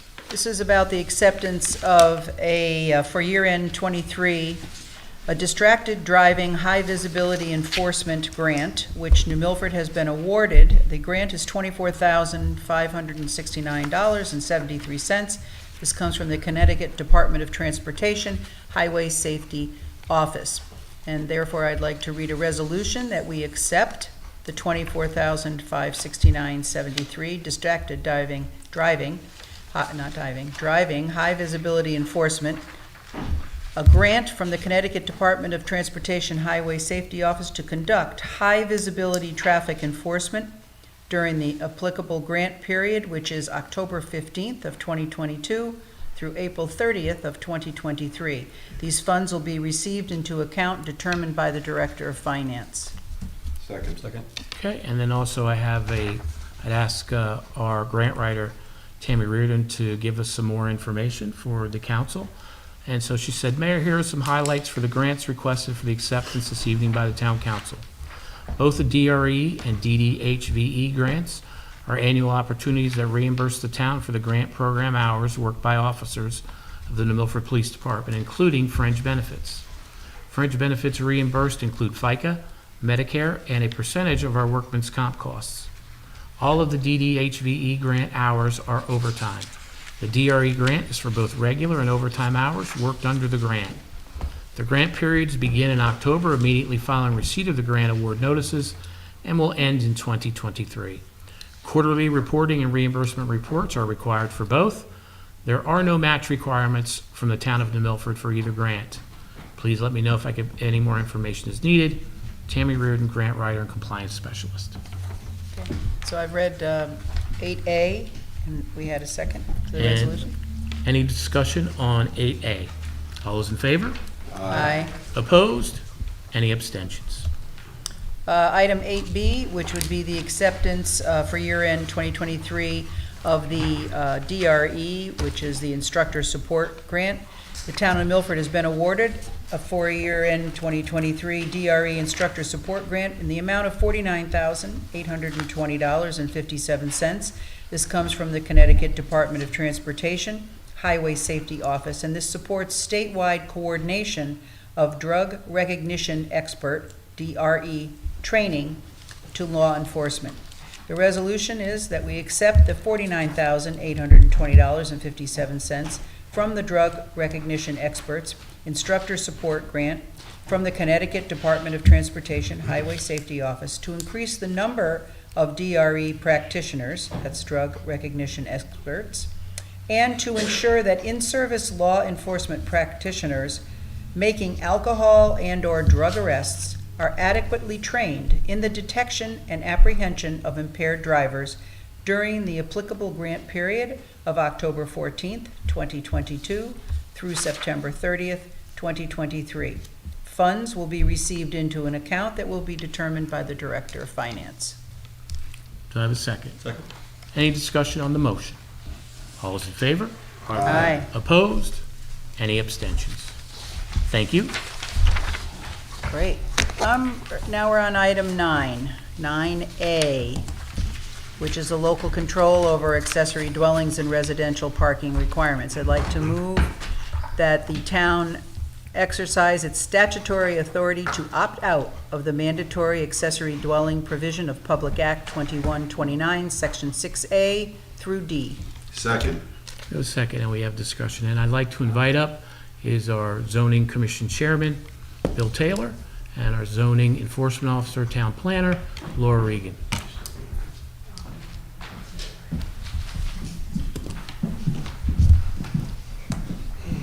Mr. Chairman, thank you for coming tonight. What can I do? I mean, help me out. What do you need? Because Because I wasn't, I'm prepared to do what you need. Could you kind of give an overview to kind of reintroduce some of our council members what this accessory dwellings and residential parking requirement, because that's important too, Okay, to zoning. thank you. Yes, sir. Last October, zoning opted out of these two with a vote of 4-1. It requires a 2/3 majority to opt out. Why did we do that? The statute basically says, has been stated earlier this evening, adding an accessory apartment into a, it doesn't even say which zone, a zone that has a single-family dwelling on it becomes a matter of right. Now, what does that mean? It means that it come before zoning for a hearing, which we do now. Okay, fine. But that also means that the 5,000-foot house down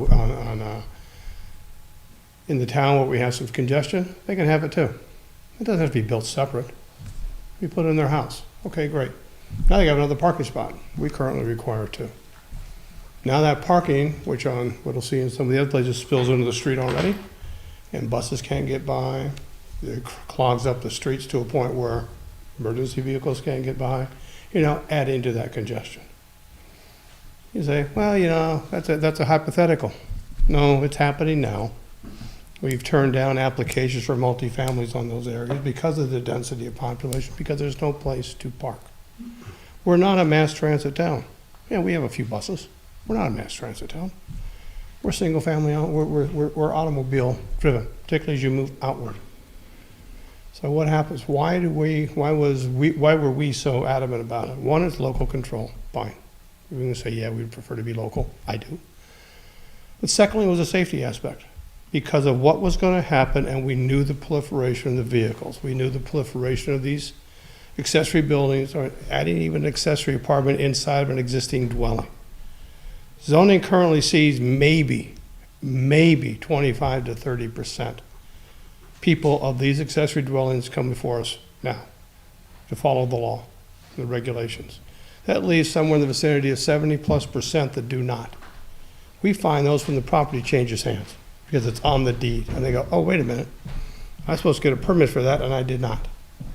So now they come into us in a rush, try to make it legal so they can sell the property. Saw a lot of that this last year and a half. And so what do we look at? Specifically, does it follow the building codes? Do you have the right amount of egress? Are you safe? Have you been to the sewer department? Does your septic system conform? When you get in certain places like Kennewood Lake area, getting a conforming septic is not easy. Now you're going to add another person to it, another bedroom to it. That increases the size requirement for the septic. It doesn't happen automatically. These are things that have to be engineered in those types of environments. When you're on ledge, when you're on rock, there's no place to put the sand. There's no place to put the waste to get it percolated through the ground to make it non-harmful. These are the issues you run into. You got traffic problems. You're going to have septic problems. You are going to have well problems. So who's going to come back and ask for help? They're going to come back and ask you for money this town doesn't have, nor should we, in Bill's opinion. People made a mistake, they went off and did something and looking for somebody to help them out. Why would we allow this to occur? Zoning did not. We said no. Very simply, stated our reasons on the record and published it, as we were supposed to. But the question I would ask each and every one of you, are you willing to take that on as a vote? To add this kind of congestion to a town that doesn't have mass transit, where the transportation is by motor vehicle, allowing one parking spot on a bedroom, if they have 2, which we almost never see, two parking spots. We require 2 now, for the reason that we are not a mass transit town. Are you willing to add that safety to the people who elected you, that unsafe condition? Because I guarantee you it's there. It absolutely is. Are you willing to take into account not just the septic on this person's land, but if it fails, what does it do to his neighbors? It was stated earlier that zoning inhibits what you can do with your land. I look at it significantly differently than that. It doesn't inhibit what you do with your land. but it certainly does not allow you to impact somebody else's land or your neighbors. And that's one thing I can say in the 17 years I've been on zoning, we've been enforced strictly. You take care of your stuff on your property, he'll take care of his stuff on his. When this starts to impact and grow, and it will, just a question of when and how soon. The question is going to be who's going to clean up the mess, because it will be a mess. You can say, it's not going to happen tomorrow. You're right, it won't happen tomorrow. Because everybody's going to understand what matter of right means. But when you're looking at the vast majority of accessory apartments are unknown to the town and to the tax assessor, by the way, so we're not getting the property taxes we should, FYI. We don't have the enforcement arm to enforce this. Been coming here for, I don't know how many years, Mayor, with the budgets. I don't see the zoning enforcement ability to enforce our regulations that we have now. We don't have the personnel. They do an outstanding job. There's 3 down there. Still only 3, right? You don't even have. You do share well. They've even taken out the part-times. They don't have the ability to do this. But, again, this is your call. And Mr. Chair, for If you have to make that decision on your own. And Mr. Chair, for those that are here in town council and those that are here in the public and watching tonight or the recording, is there an ability to do an accessory dwelling now? And Of course. If so, what is the process? Process currently is as it stands today.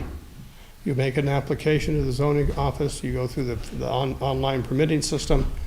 We bring it before the sitting commission that evening. It's probably a 5 to 10 minute hearing that we have. And I don't remember ever not approving one, by the way, in all those years where they're approved.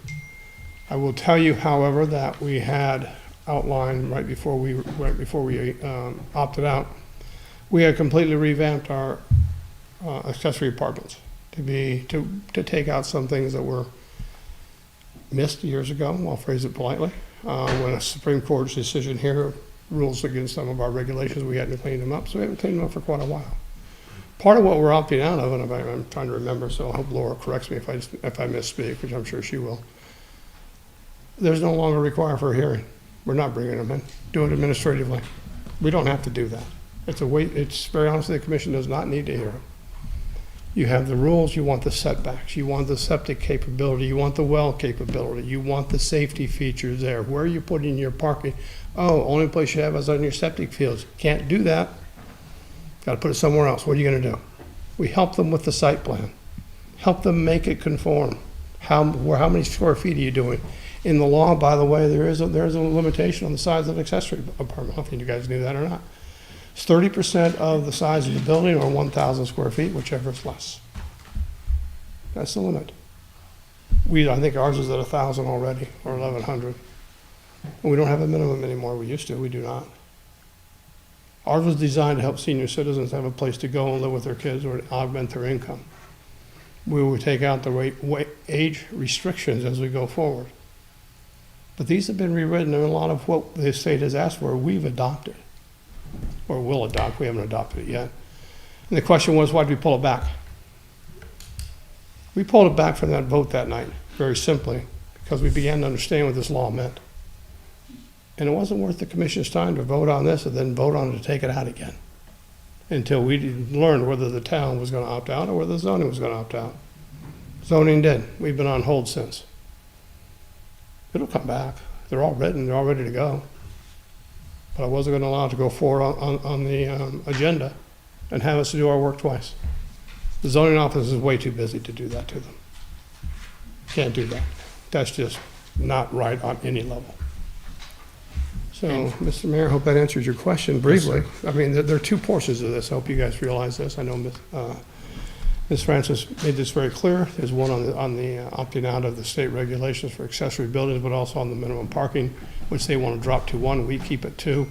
We do let it vary on occasion, because right now we can. It's called a special hearing, and we have a lot of discretion to do what we wish. Going forward, we won't have that much discretion. And we're looking at the parking requirements as well. But having it forced is different than doing it what meets our town's needs. So, other questions, Mr. Mayor? Apologize for taking this long. Thank you, thank you, Mr. Chair. Before I open it up to council and their questions, kind of housekeeping, continuing on, so to Attorney DeBello. I know by adding this back to the agenda, there has to be a kind of a new information. I know they continue to modify tons of different regulations in Hartford. So if you could opine as to what the new information that maybe the council hasn't heard, or the public itself, when it comes to this. If the council hasn't heard it or hasn't assimilated it, the new information, I wasn't at that meeting, I wish I was. Because what it doesn't do, it doesn't tell you how this interacts with the rest of with the statute. And an example is, mobile homes are now allowed, as a matter of right, on a single-family property, and as an accessory. We have lots that are down to 5,000 square feet in this town. That's something that needed to be understood, and I know you articulated it, but it didn't seem to be understood. So the reality is that, by the way, it's not a legal issue as to whether or not you consider this. It's a parliamentary issue under Robert's Rules of Order. The law does not preclude you from doing this. Okay. But again, it's up to your rules.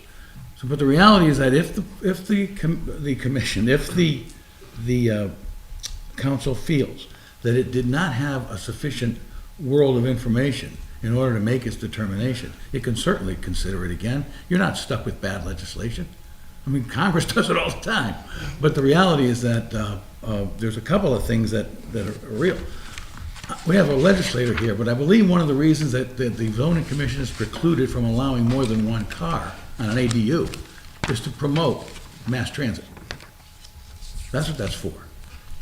It doesn't apply here. You see what I mean? That wasn't brought out. That wasn't discussed. That's your last thing. But again, this is your parliamentary determination, not mine. Okay. So I defer to our parliamentarian. Mr. Mayor, may I also clarify Absolutely, one other Mr. Chair. aspect that I heard in the previous comments this evening? The law specifically precludes accessory apartments from being counted towards affordable housing. Right. They do not impact affordable housing ratios in the town at all. By the way, the law also precludes mobile homes from being, for being counted. The state requires that any affordable housing be deed restricted. Yep. Could Period. you say that again, Bill? Which part? What you just said about what is restricted. What is restricted? About what- the in-house apartments and mobile homes, I'm They not are sure. not, they are not allowed to be counted towards your affordable housing percentage in town. That's right. It's not allowed by law. Also, will state very clearly that the state of Connecticut differentiates and deviates from the federal law by requiring deed restriction as a requirement for affordability. So that is something that has been imposed, in Bill's opinion, on the towns, where we do have massive amounts, or could have much more affordable housing, except for the deed restrictions. And otherwise, we would be doing far beyond, and most of the towns in the state would be as well. So no, the accessory apartments and affordable housing, they don't go together, sorry, not under the law. You can in your mind, but they don't go under the law, so they don't count. Thank you, Mr. Chair. You bet. To the Questions? parliamentarian. I mean, yeah, clearly, I think there was some information that I don't think was clear last time, and things like mobile homes and that, and as new information. And there's a lot of different ways, according to Robert's rules, you can bring motions back up, motions to rescind, motions to amend. But clearly, in this case, I think it's appropriate that it's back on the agenda. Thank you. Councilman Cosgrove. Any questions for the chairman? I have some questions. I Hillary? just wonder legally, because I've never been in this situation. So is there an argument that it cannot, you're saying it's not a legal issue, it's a parliamentary issue, meaning that because we've already taken this vote on this issue, we still can, is there another argument to that? Can I respond? Absolutely. Sure, it's another argument. Okay. But not a legal argument. The only thing that you're precluded from doing as a in a municipal setting is reconsidering a zoning application 6 months prior to expiration of the denial. That's what the law prohibits. But there's no express prohibition in anything, and the ZBA can't do that either. In other words, once a decision's made to deny an application, it can't be reconsidered. That's the only thing in the law. If they adopt a procedure a parliamentary procedure that trumps that, it can trump it, but not that one.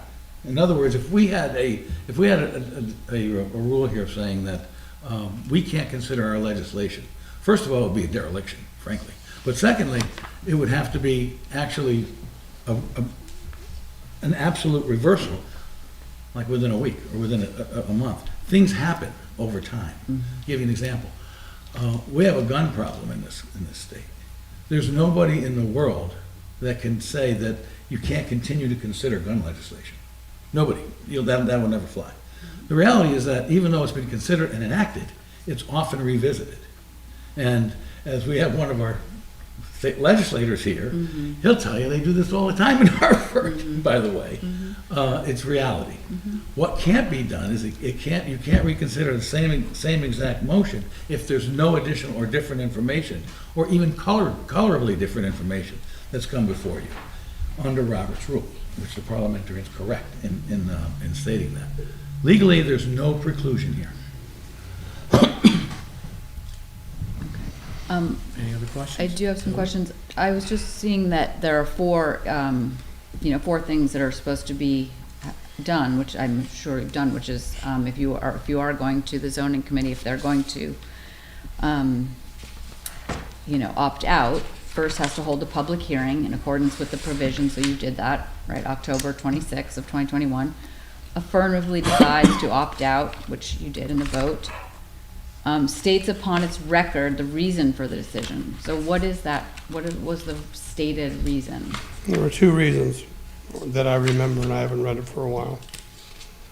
But I would invite you to visit our record of the zoning commission, which we've been cited by numerous Litchfield judges as absolutely being impeccable. Number one, we said it was safety. Number two was local control. Those are the two reasons we opted out. Okay.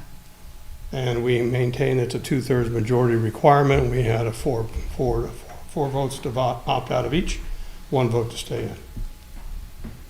I have the dates here and the legal notices if you wish. And then that's to be published 15 days from tonight's vote, or you already published it? We've already published it. We did this quite a while ago. After you published it after our first vote? No, in the last, after zoning did it for our vote. Okay. We don't publish anything for the town council. Okay, so after your Sorry. vote, you did it. That's right. So We have that's limits. That's great. But I hear you saying that essentially you want to take all of these changes, as Joe had also alluded to, that you were in favor of making much of these changes Many of anyway. them, yes, because part of them are required legally by Supreme Court decisions. So it's Some great of them we because- realized also, if I may finish, Yeah. some of them we also realized were unworkable. Time does move. We hadn't revisited these rules or the accessory apartment provisions of the regulations for years. I don't think that since I've served on zoning, we've ever actually revisited those. So as we have gone, certainly the years that I've been here, we periodically or every year, we go through and clean up what we can because time moves on, technology moves on. And we make sure that we try to keep up to date and as broad as we can in the interpretation. And we're very careful how we word it. In other words, I don't want to interrupt, but the NFPA. We would normally cite that as the NFPA version XYZ or latest version adopted by the state of Connecticut, so that we don't have to go back and do it again. Because that's the last thing we want to do is do it again. So yes. I just want to be sure I'm hearing you clearly. So you will sort of have that public hearing to hear from the public about how they feel about, because I think we can all agree, and the spirit of the law was we need more affordable housing, right, everywhere. I was very specific on what I said. Accessory apartments and affordable housing are two separate entities. Well, by law, but of course. No, that's by reality, and we're dealing with law here. You're an ordinance. By reality, but what I'm saying is if multiple dwelling units provide more apartments in New Milford, that is more affordable housing in New Milford. I'm not saying by the letter of the law, you're right, it doesn't qualify to be affordable housing, but it does provide more affordable, cost-friendly apartments, If right? I may, I don't know if they're cost-friendly or not, that's market value. Currently in New Milford, we have under construction, if I can understand all this. Under development, we have somewhere in the vicinity of total units, 320 apartments that have not been built.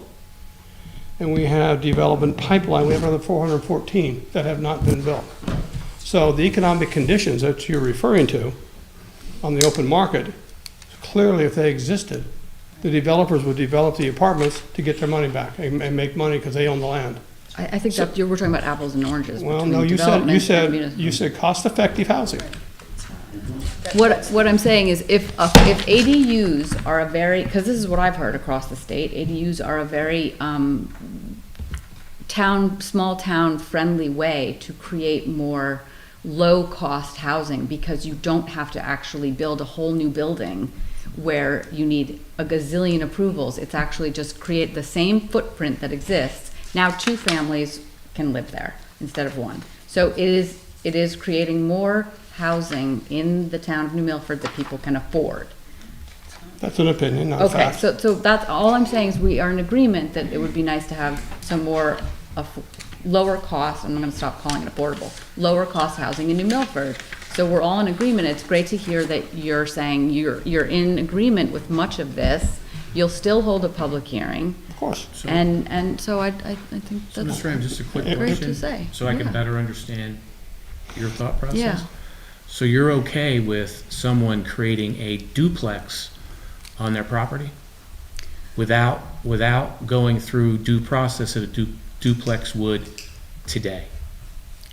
I'm not okay with that. I'm okay with what the zoning board had agreed to, with what Katie Francis said was a good idea. The zoning board, before this came about, they were about to have a public hearing on a lot of good changes that would have made ADUs a little easier Don't put and words less in my cumbersome. mouth. So Don't they're put words in my quotes, okay, that's not what I true. thought. Good point. You can speak for Yeah, yourself, but yes, I can. it was going to be.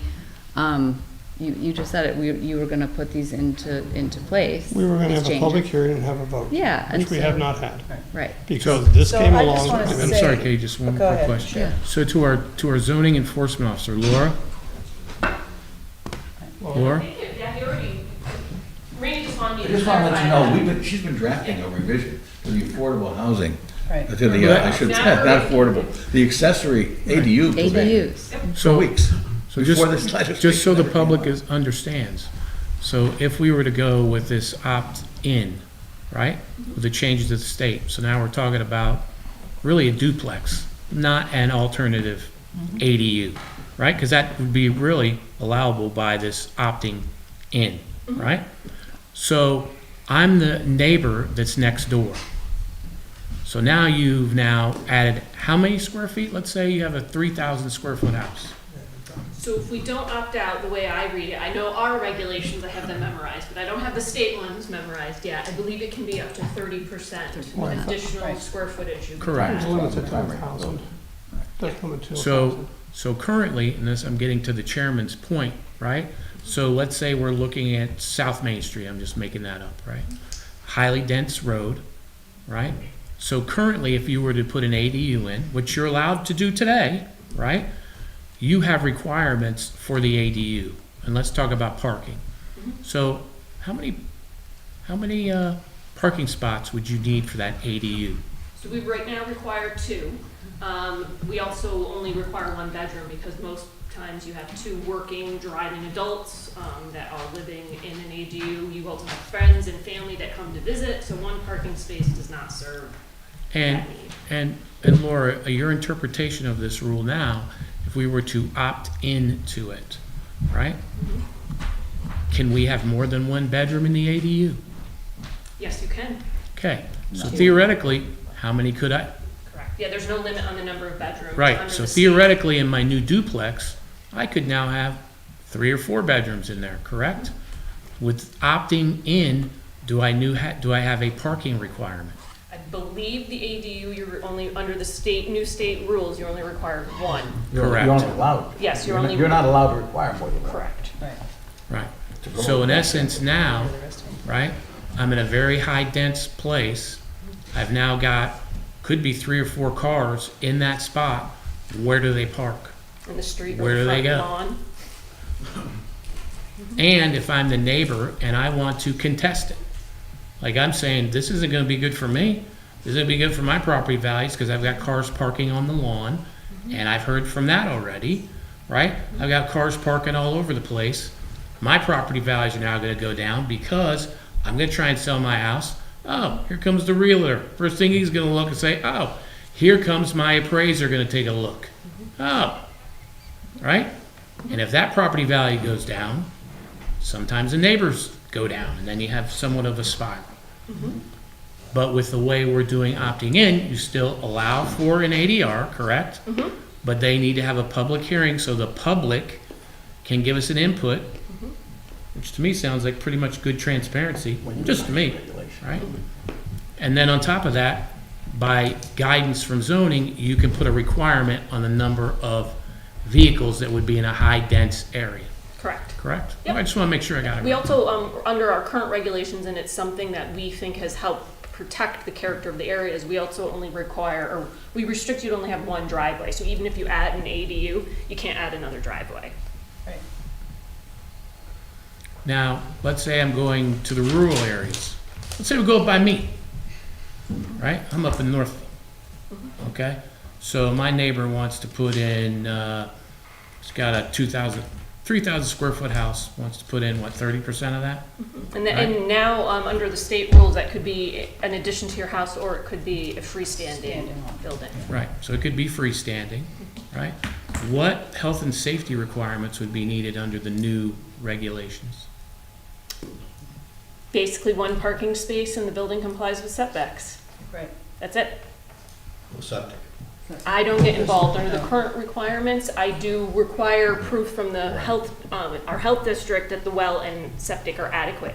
I've had that conversation with the town attorney. I don't know what comes first. Do I issue the zoning permit and then they find out when they go to the health district that the well's not adequate? I'm not sure. That's an issue under the statute, by the way. But generally, what I would have recommended, I would recommend that before a zoning permit can issue, that a sanitary permit and a well location be. But there's a problem with that, because zoning only has so much jurisdiction over the statute.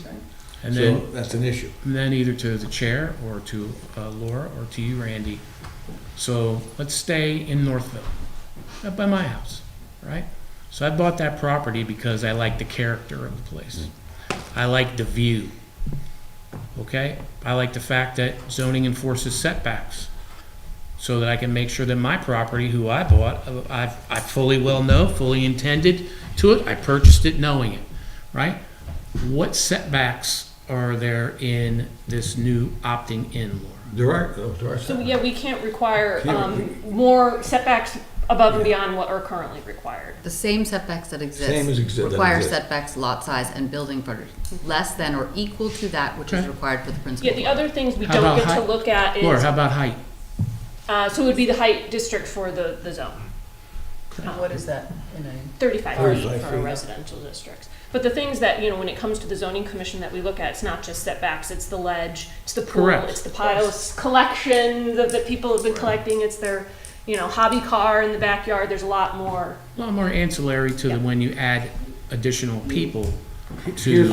Here's what's not been the law. stated in this. I'm just gonna tell you. Yep. There's a case, and that case is Harris against the town of New Milford. And in that case, Vivian Harris, the late Vivian Harris, sued the town because the town required that the steep slopes and wetlands not be included in the calculation of a minimum lot size. Be subject to that here. I just want to let you know that. That's reality, and that's established law. The other established law in this particular statute says that the zoning commission may not consider the comprehensive plan. It may not, and how they say it is character of the neighborhood or the town is not a valid consideration anymore in these cases. And they say that explicitly. So it's Ray, just could something you need to know. Can you repeat that one more time? The character of the neighborhood, the character of the town is not a valid reason to deny a permit under this. So if it doesn't comport with the character of the subdivision or the town, you can't cite that. That's not a reason for denying. Thank you. Which, by the way, is a backward definition of the comprehensive plan. Tom? Thank you, Mr. Mayor. You know, for many years, we used to call them mother-daughter or in-law apartments, right? What was the reason? A young couple got married, couldn't find affordable housing. They, the parents said, okay, we're gonna carve a little basement apartment out for you to get under your feet under you. On the other side was the older parent wanted to sell those children the house and remain, but they wanted to age in place. Another reason why we allowed a mother-daughter or in-law apartment. According to what I've heard from the chairman and others, that's never really been turned down in this town when there's a need, right? And what are we here to do? We're here to make sure that folks that need that can get that. But we're not here to promote multifamily developments and expansions, unabatedly across the footprint of the town of Milford. I think it's not wise. A safety and health concern is number one for all of us. And people that are sitting at this table, that is, not only are we the appropriating body for this community, but we also have to watch out for the health and safety of our community. I am going to vote to opt out. I hope some of the rest of you do. I know we could talk about this till tomorrow. I just urge you, let's get to a vote, I'd like please. to make a comment.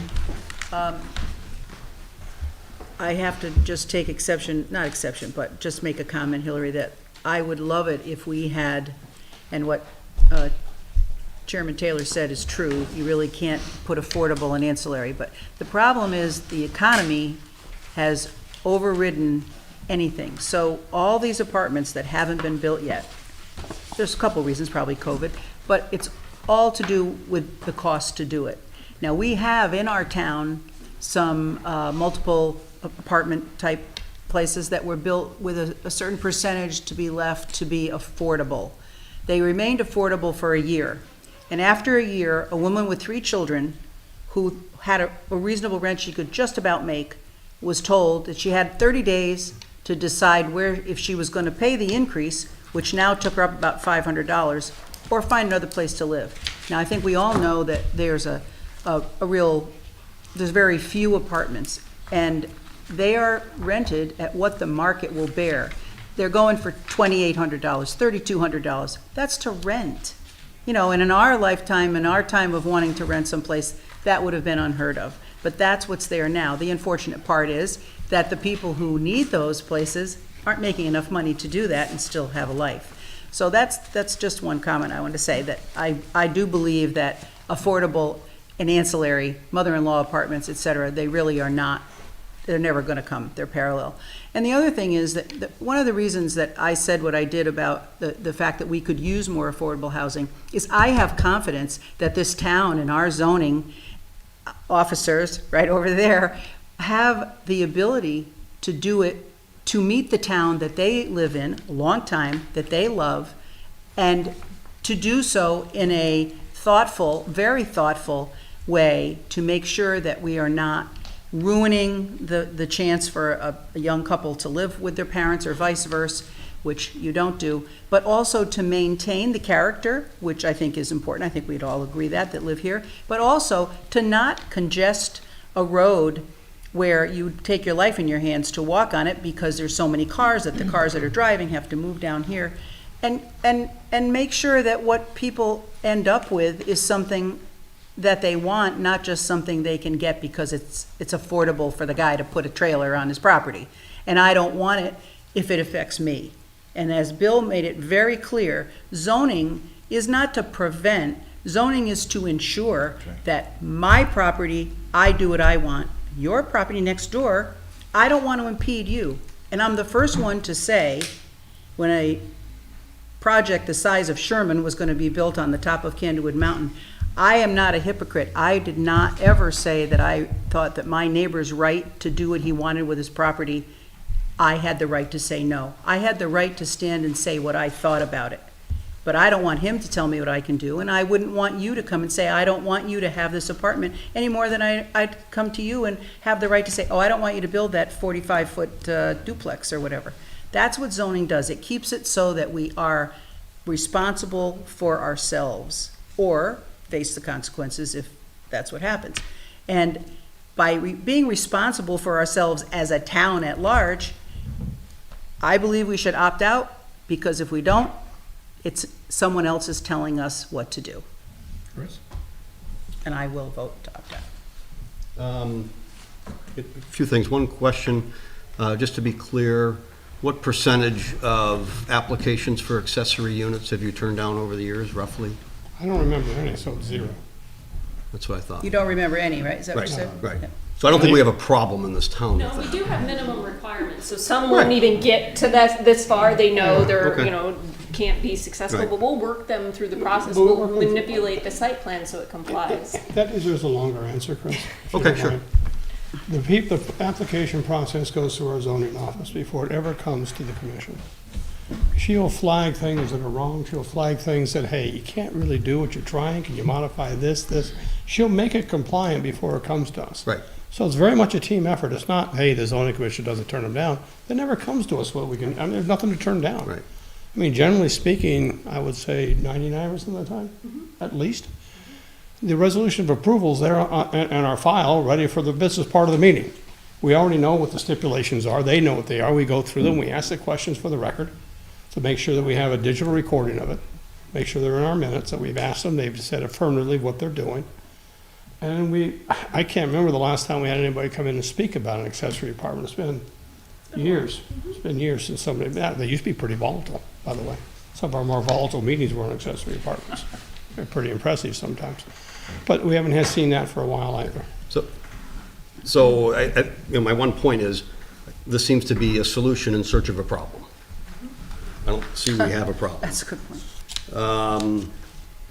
And in terms of, you know, what's local control, I view local control is that we have some sort of standards in place that don't allow one person to infringe on neighbors' safety or their property value. And we put that control in the hands of our zoning commission and our zoning officer, who are answerable to the voters of this town. So to me, it's crazy to cede our rights, the rights of our public, to a few people in Hartford who think that they can write a law that can be equally applied over 169 towns. So that to me is just nuts. And if anybody, and once you opt in on that, then if our needs change, you can't change that. Look, what did we have? Did we have an issue with getting the state to change the timing of our lights on Bridge Street? Imagine if we need them to change zoning regulations. It'll never happen. Never. So we should never give up our rights to Hartford. And I will vote to opt out. I agree that I think it's nice to keep, you know, the local. Nice? You know, I'm agreeing I think with it's what you're essential. saying. I'm agreeing with what you're saying, but I think the spirit of the law, and I think that, I just said it again, but I have to say it again, the spirit of the law is to create more housing that people can afford, and therefore, I think if you're gonna go forward with what you were planning before, I think I would vote yes, because I know that that's, you know, we're saying the same thing, right? Violent And I guess agreement. just, let Very me add this. violent agreement. Yeah, let me just add this, because I think Mr. Taylor is far more articulate than I could ever be. I'll read his letter, and I think this is a key point in talking about the changes you want to make. It says, "The commission's intention was and will be to adopt thoughtful changes that accommodate our town's needs, not the state's, in a fair, just, and reasonable manner, here, locally proposed and debated, rather than from a Hartford mandate." Thank you. I think that's perfectly said. Nice committee. Any other questions for the chair? Thank you. So will you be bringing back what the commission unanimously voted on the last time? Let's be really clear. I'm sorry? Let's be very clear. We've had scheduled a public hearing on what the commission had agreed to bring forward. Right. We had not heard from the public. So we had not voted unanimously on anything. Nothing came before us as a motion to adopt. We had our modifications written. They were now compliant with all the laws. We had a couple of outstanding issues we needed to address. We came to the point of the meeting, and to Mr. Baker's comment earlier, I pulled it back from the agenda at the last minute, because once I began to understand what this said, I said, I'm not doing this twice. So unanimous vote is inaccurate. We agreed to bring it to the public to get their input. Okay. And the one thing I will say about zoning is that we do not limit public participation to a time. If they want to speak more than once, they're more than allowed to, but I just don't allow it to be interrupted. And it's kept very clean. But people are allowed to voice their opinion for or against, or anything they want to say, basically. It's pretty much a public forum. Clarify, Bill, I don't know if you, I think it was something Joe Baker had said earlier. We actually, anytime you amend the zoning regulations, there's a mandatory referral to our planning commission. That did occur, and the planning commission voted unanimously in support of our changes. So I don't know if that's what you had heard. Okay. So do you know when you might be holding this public hearing? Do you Depends have on what any? happens tonight, to be honest with you. Okay. I won't make a guarantee till I know what's going to happen here. Now, I think we have to give a certain amount of notice. Yeah, they're already drafted, so. We used to give a notice 30, 35 days, probably in January, one of our January meetings, maybe latest would be February. I mean, it'll go to the, I mean, like I said, this is just put out the public notice, put it out there, put it on the agenda, and away we go. Thank you. Any other questions for the chair, for Laura, or for Randy? We have a motion, and we have a second. Second. Okay. Now we have 3 seconds. Okay, now 3 seconds. Okay. All those in favor? In This favor of is- this is opting out? Opting out. Opting In out. favor, the motion is to opt out. That's Just to make that 9A, correct? Correct. Okay. Sal? Yes, 9A. We have to do, then we have to do 9B. All those in favor, raise your hands. Doug on the phone. Anybody on the phone? Okay. Doug? Aye. Thank you. Motion carries unanimously. Thank you. Thank you, everyone. Okay. Next is 9B. Katie? Yes, so I'd like to move to approve that the town opt out of the provisions of Public Act 21-29, Section 4D9, prohibiting the zoning regulations from requiring multiple dedicated parking spaces for dwelling units. Second? And we have a second. Any discussion? Seeing there is none, all those in favor by a hand vote, signify by saying aye. Aye. And we have on the phone Councilman Skelly. Councilman Skelly. Aye. Carries unanimously. Thank you, everyone. Next is number 10. Yes, Mayor, number 10. Katie? I'd like to, what? Oh, thank you. Thank you. Thank you, Thanks, zoning. Laura. Thanks, Bill. Thank you.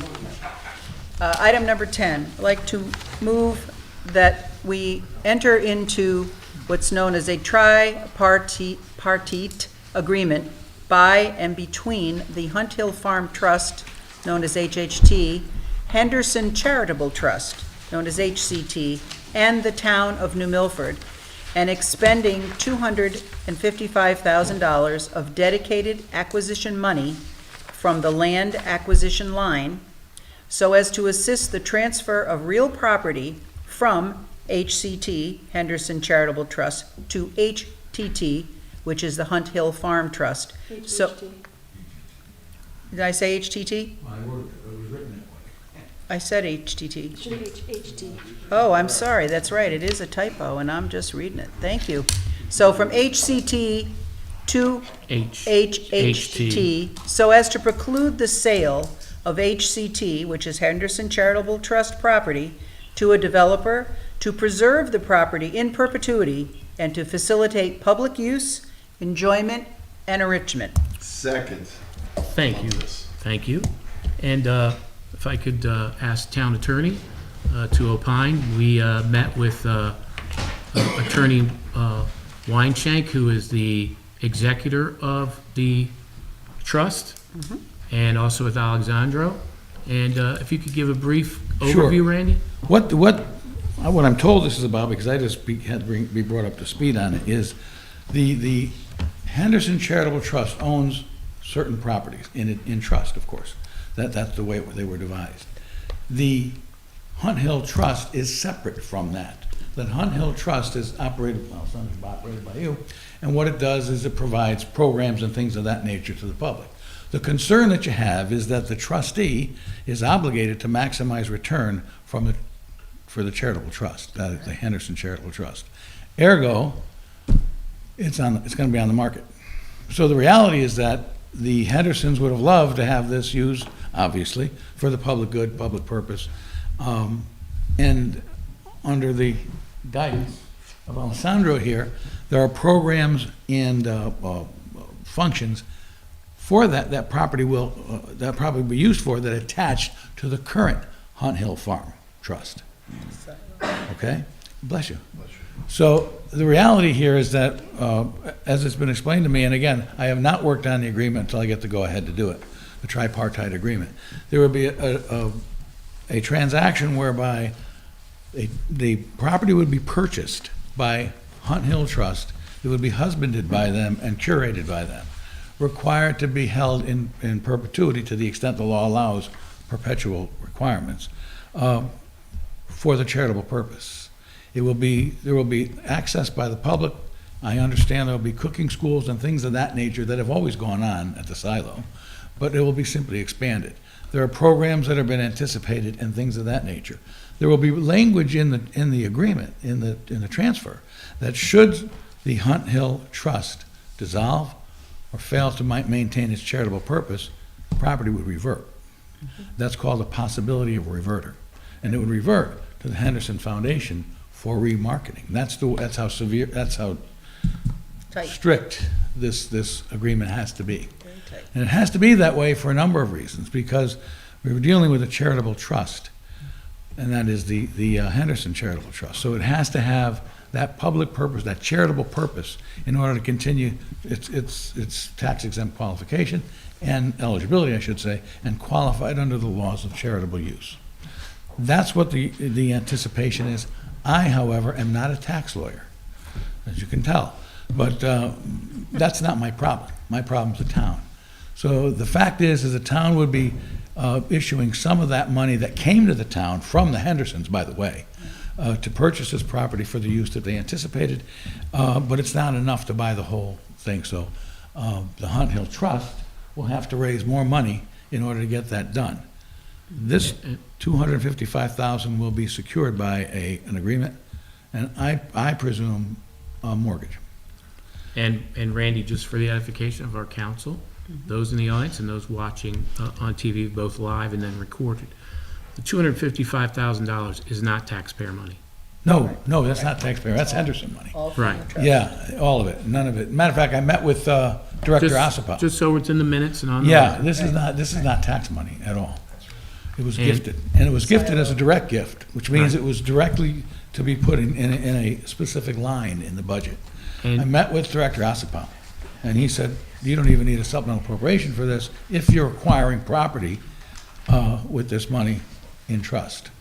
So, and also, I had the pleasure of meeting Ruth and Skitch a few times. Wonderful people. Yeah. Did a lot of wonderful things at the silo.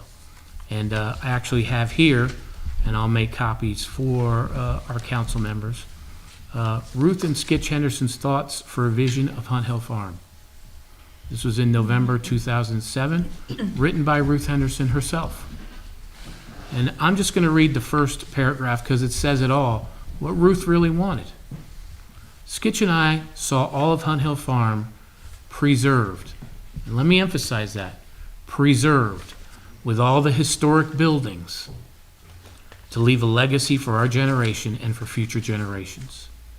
The combination of farmland, woods, East Aspetuck River, species of trees, and found wildlife is like an oasis in the world to remind, to protect for the bigger picture, to protect the planet, one project at a time. Skitch and I saw the public use of the farm for passive recreation and agriculture.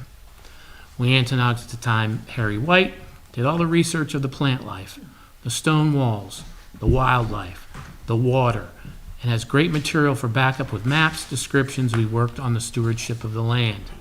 I can go on and on about Christmas trees, about what they thought about the tractor barn, the pool house, the main house. One reason why I bring that up is her vision was to keep that property as it is. That was her vision. Her vision isn't going to be, as if this doesn't happen, the executor of the trust has to maximize that, and that could mean a whole host of other things, meaning a sale of that property to maybe a developer, which we do not want. We want to keep and protect the silo, and they do wonderful things. From the art shows that they do, to doing with their towers of gardens, helping feeding people. Also the cooking school. We're looking at working with the silo to get landmark status for the silo. Trying to work with the Congresswoman about bringing back the Smithsonian Institute's certification, which would be wonderful, and a lot of other great opportunities to partnership with the silo in the town of New Milford. And just to clarify, the Silo is the nonprofit that Alessandro Piovazan has created to bring this vision that they had and to continue it in perpetuity, as you said. And without that, this wouldn't be happening. Randy? I cannot talk right. No, you can. I just want to let you know right now, because my partner Mitch Melnick had title work done, there's no restriction of development now. And that's a problem for the Yes. trustee, because he's got to sell that property. Yep. And for the benefit of the trust. Right. And there is no development restriction. And you know what happens with that. Yes, So, I do. I'm sorry, Alessandro. Would you like to hear from Alessandro? Absolutely. No, I just want to mention that I did not create the silo or the nonprofit. This was founded by Ruth and Skitch Henderson in 2003. I'm just the new chairman of the board and pro bono CEO. Right. Thank you. No changes. You don't get Right. credit, Alessandro? Hillary or Chris? So just a question. So the attorney Weinshank is the executor He's the of the Hunt executor Hill? and the trustee of Henderson Charitable Trust. Right. Okay. So, and this agreement will then put a restriction on development, which Exactly. doesn't exist today. There has to be a restriction on the development. And I understand if Hunt Hill Trust goes away, it reverts back. Reverts to the foundation, the Henderson Foundation. Does the Hunt Hill Farm Trust, will it have the right to sell the property?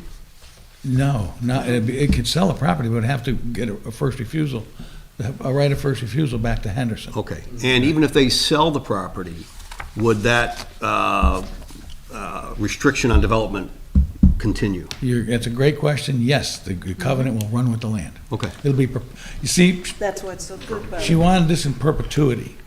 There's a rule in Connecticut, of course, says that you cannot provide a restraint on alienation, which is the transfer of property, in perpetuity, but you can restrict it. Okay. So the restriction will be there concerning development. However, if the trust needed to sell the property or was dissolved or something like that, it goes to the foundation.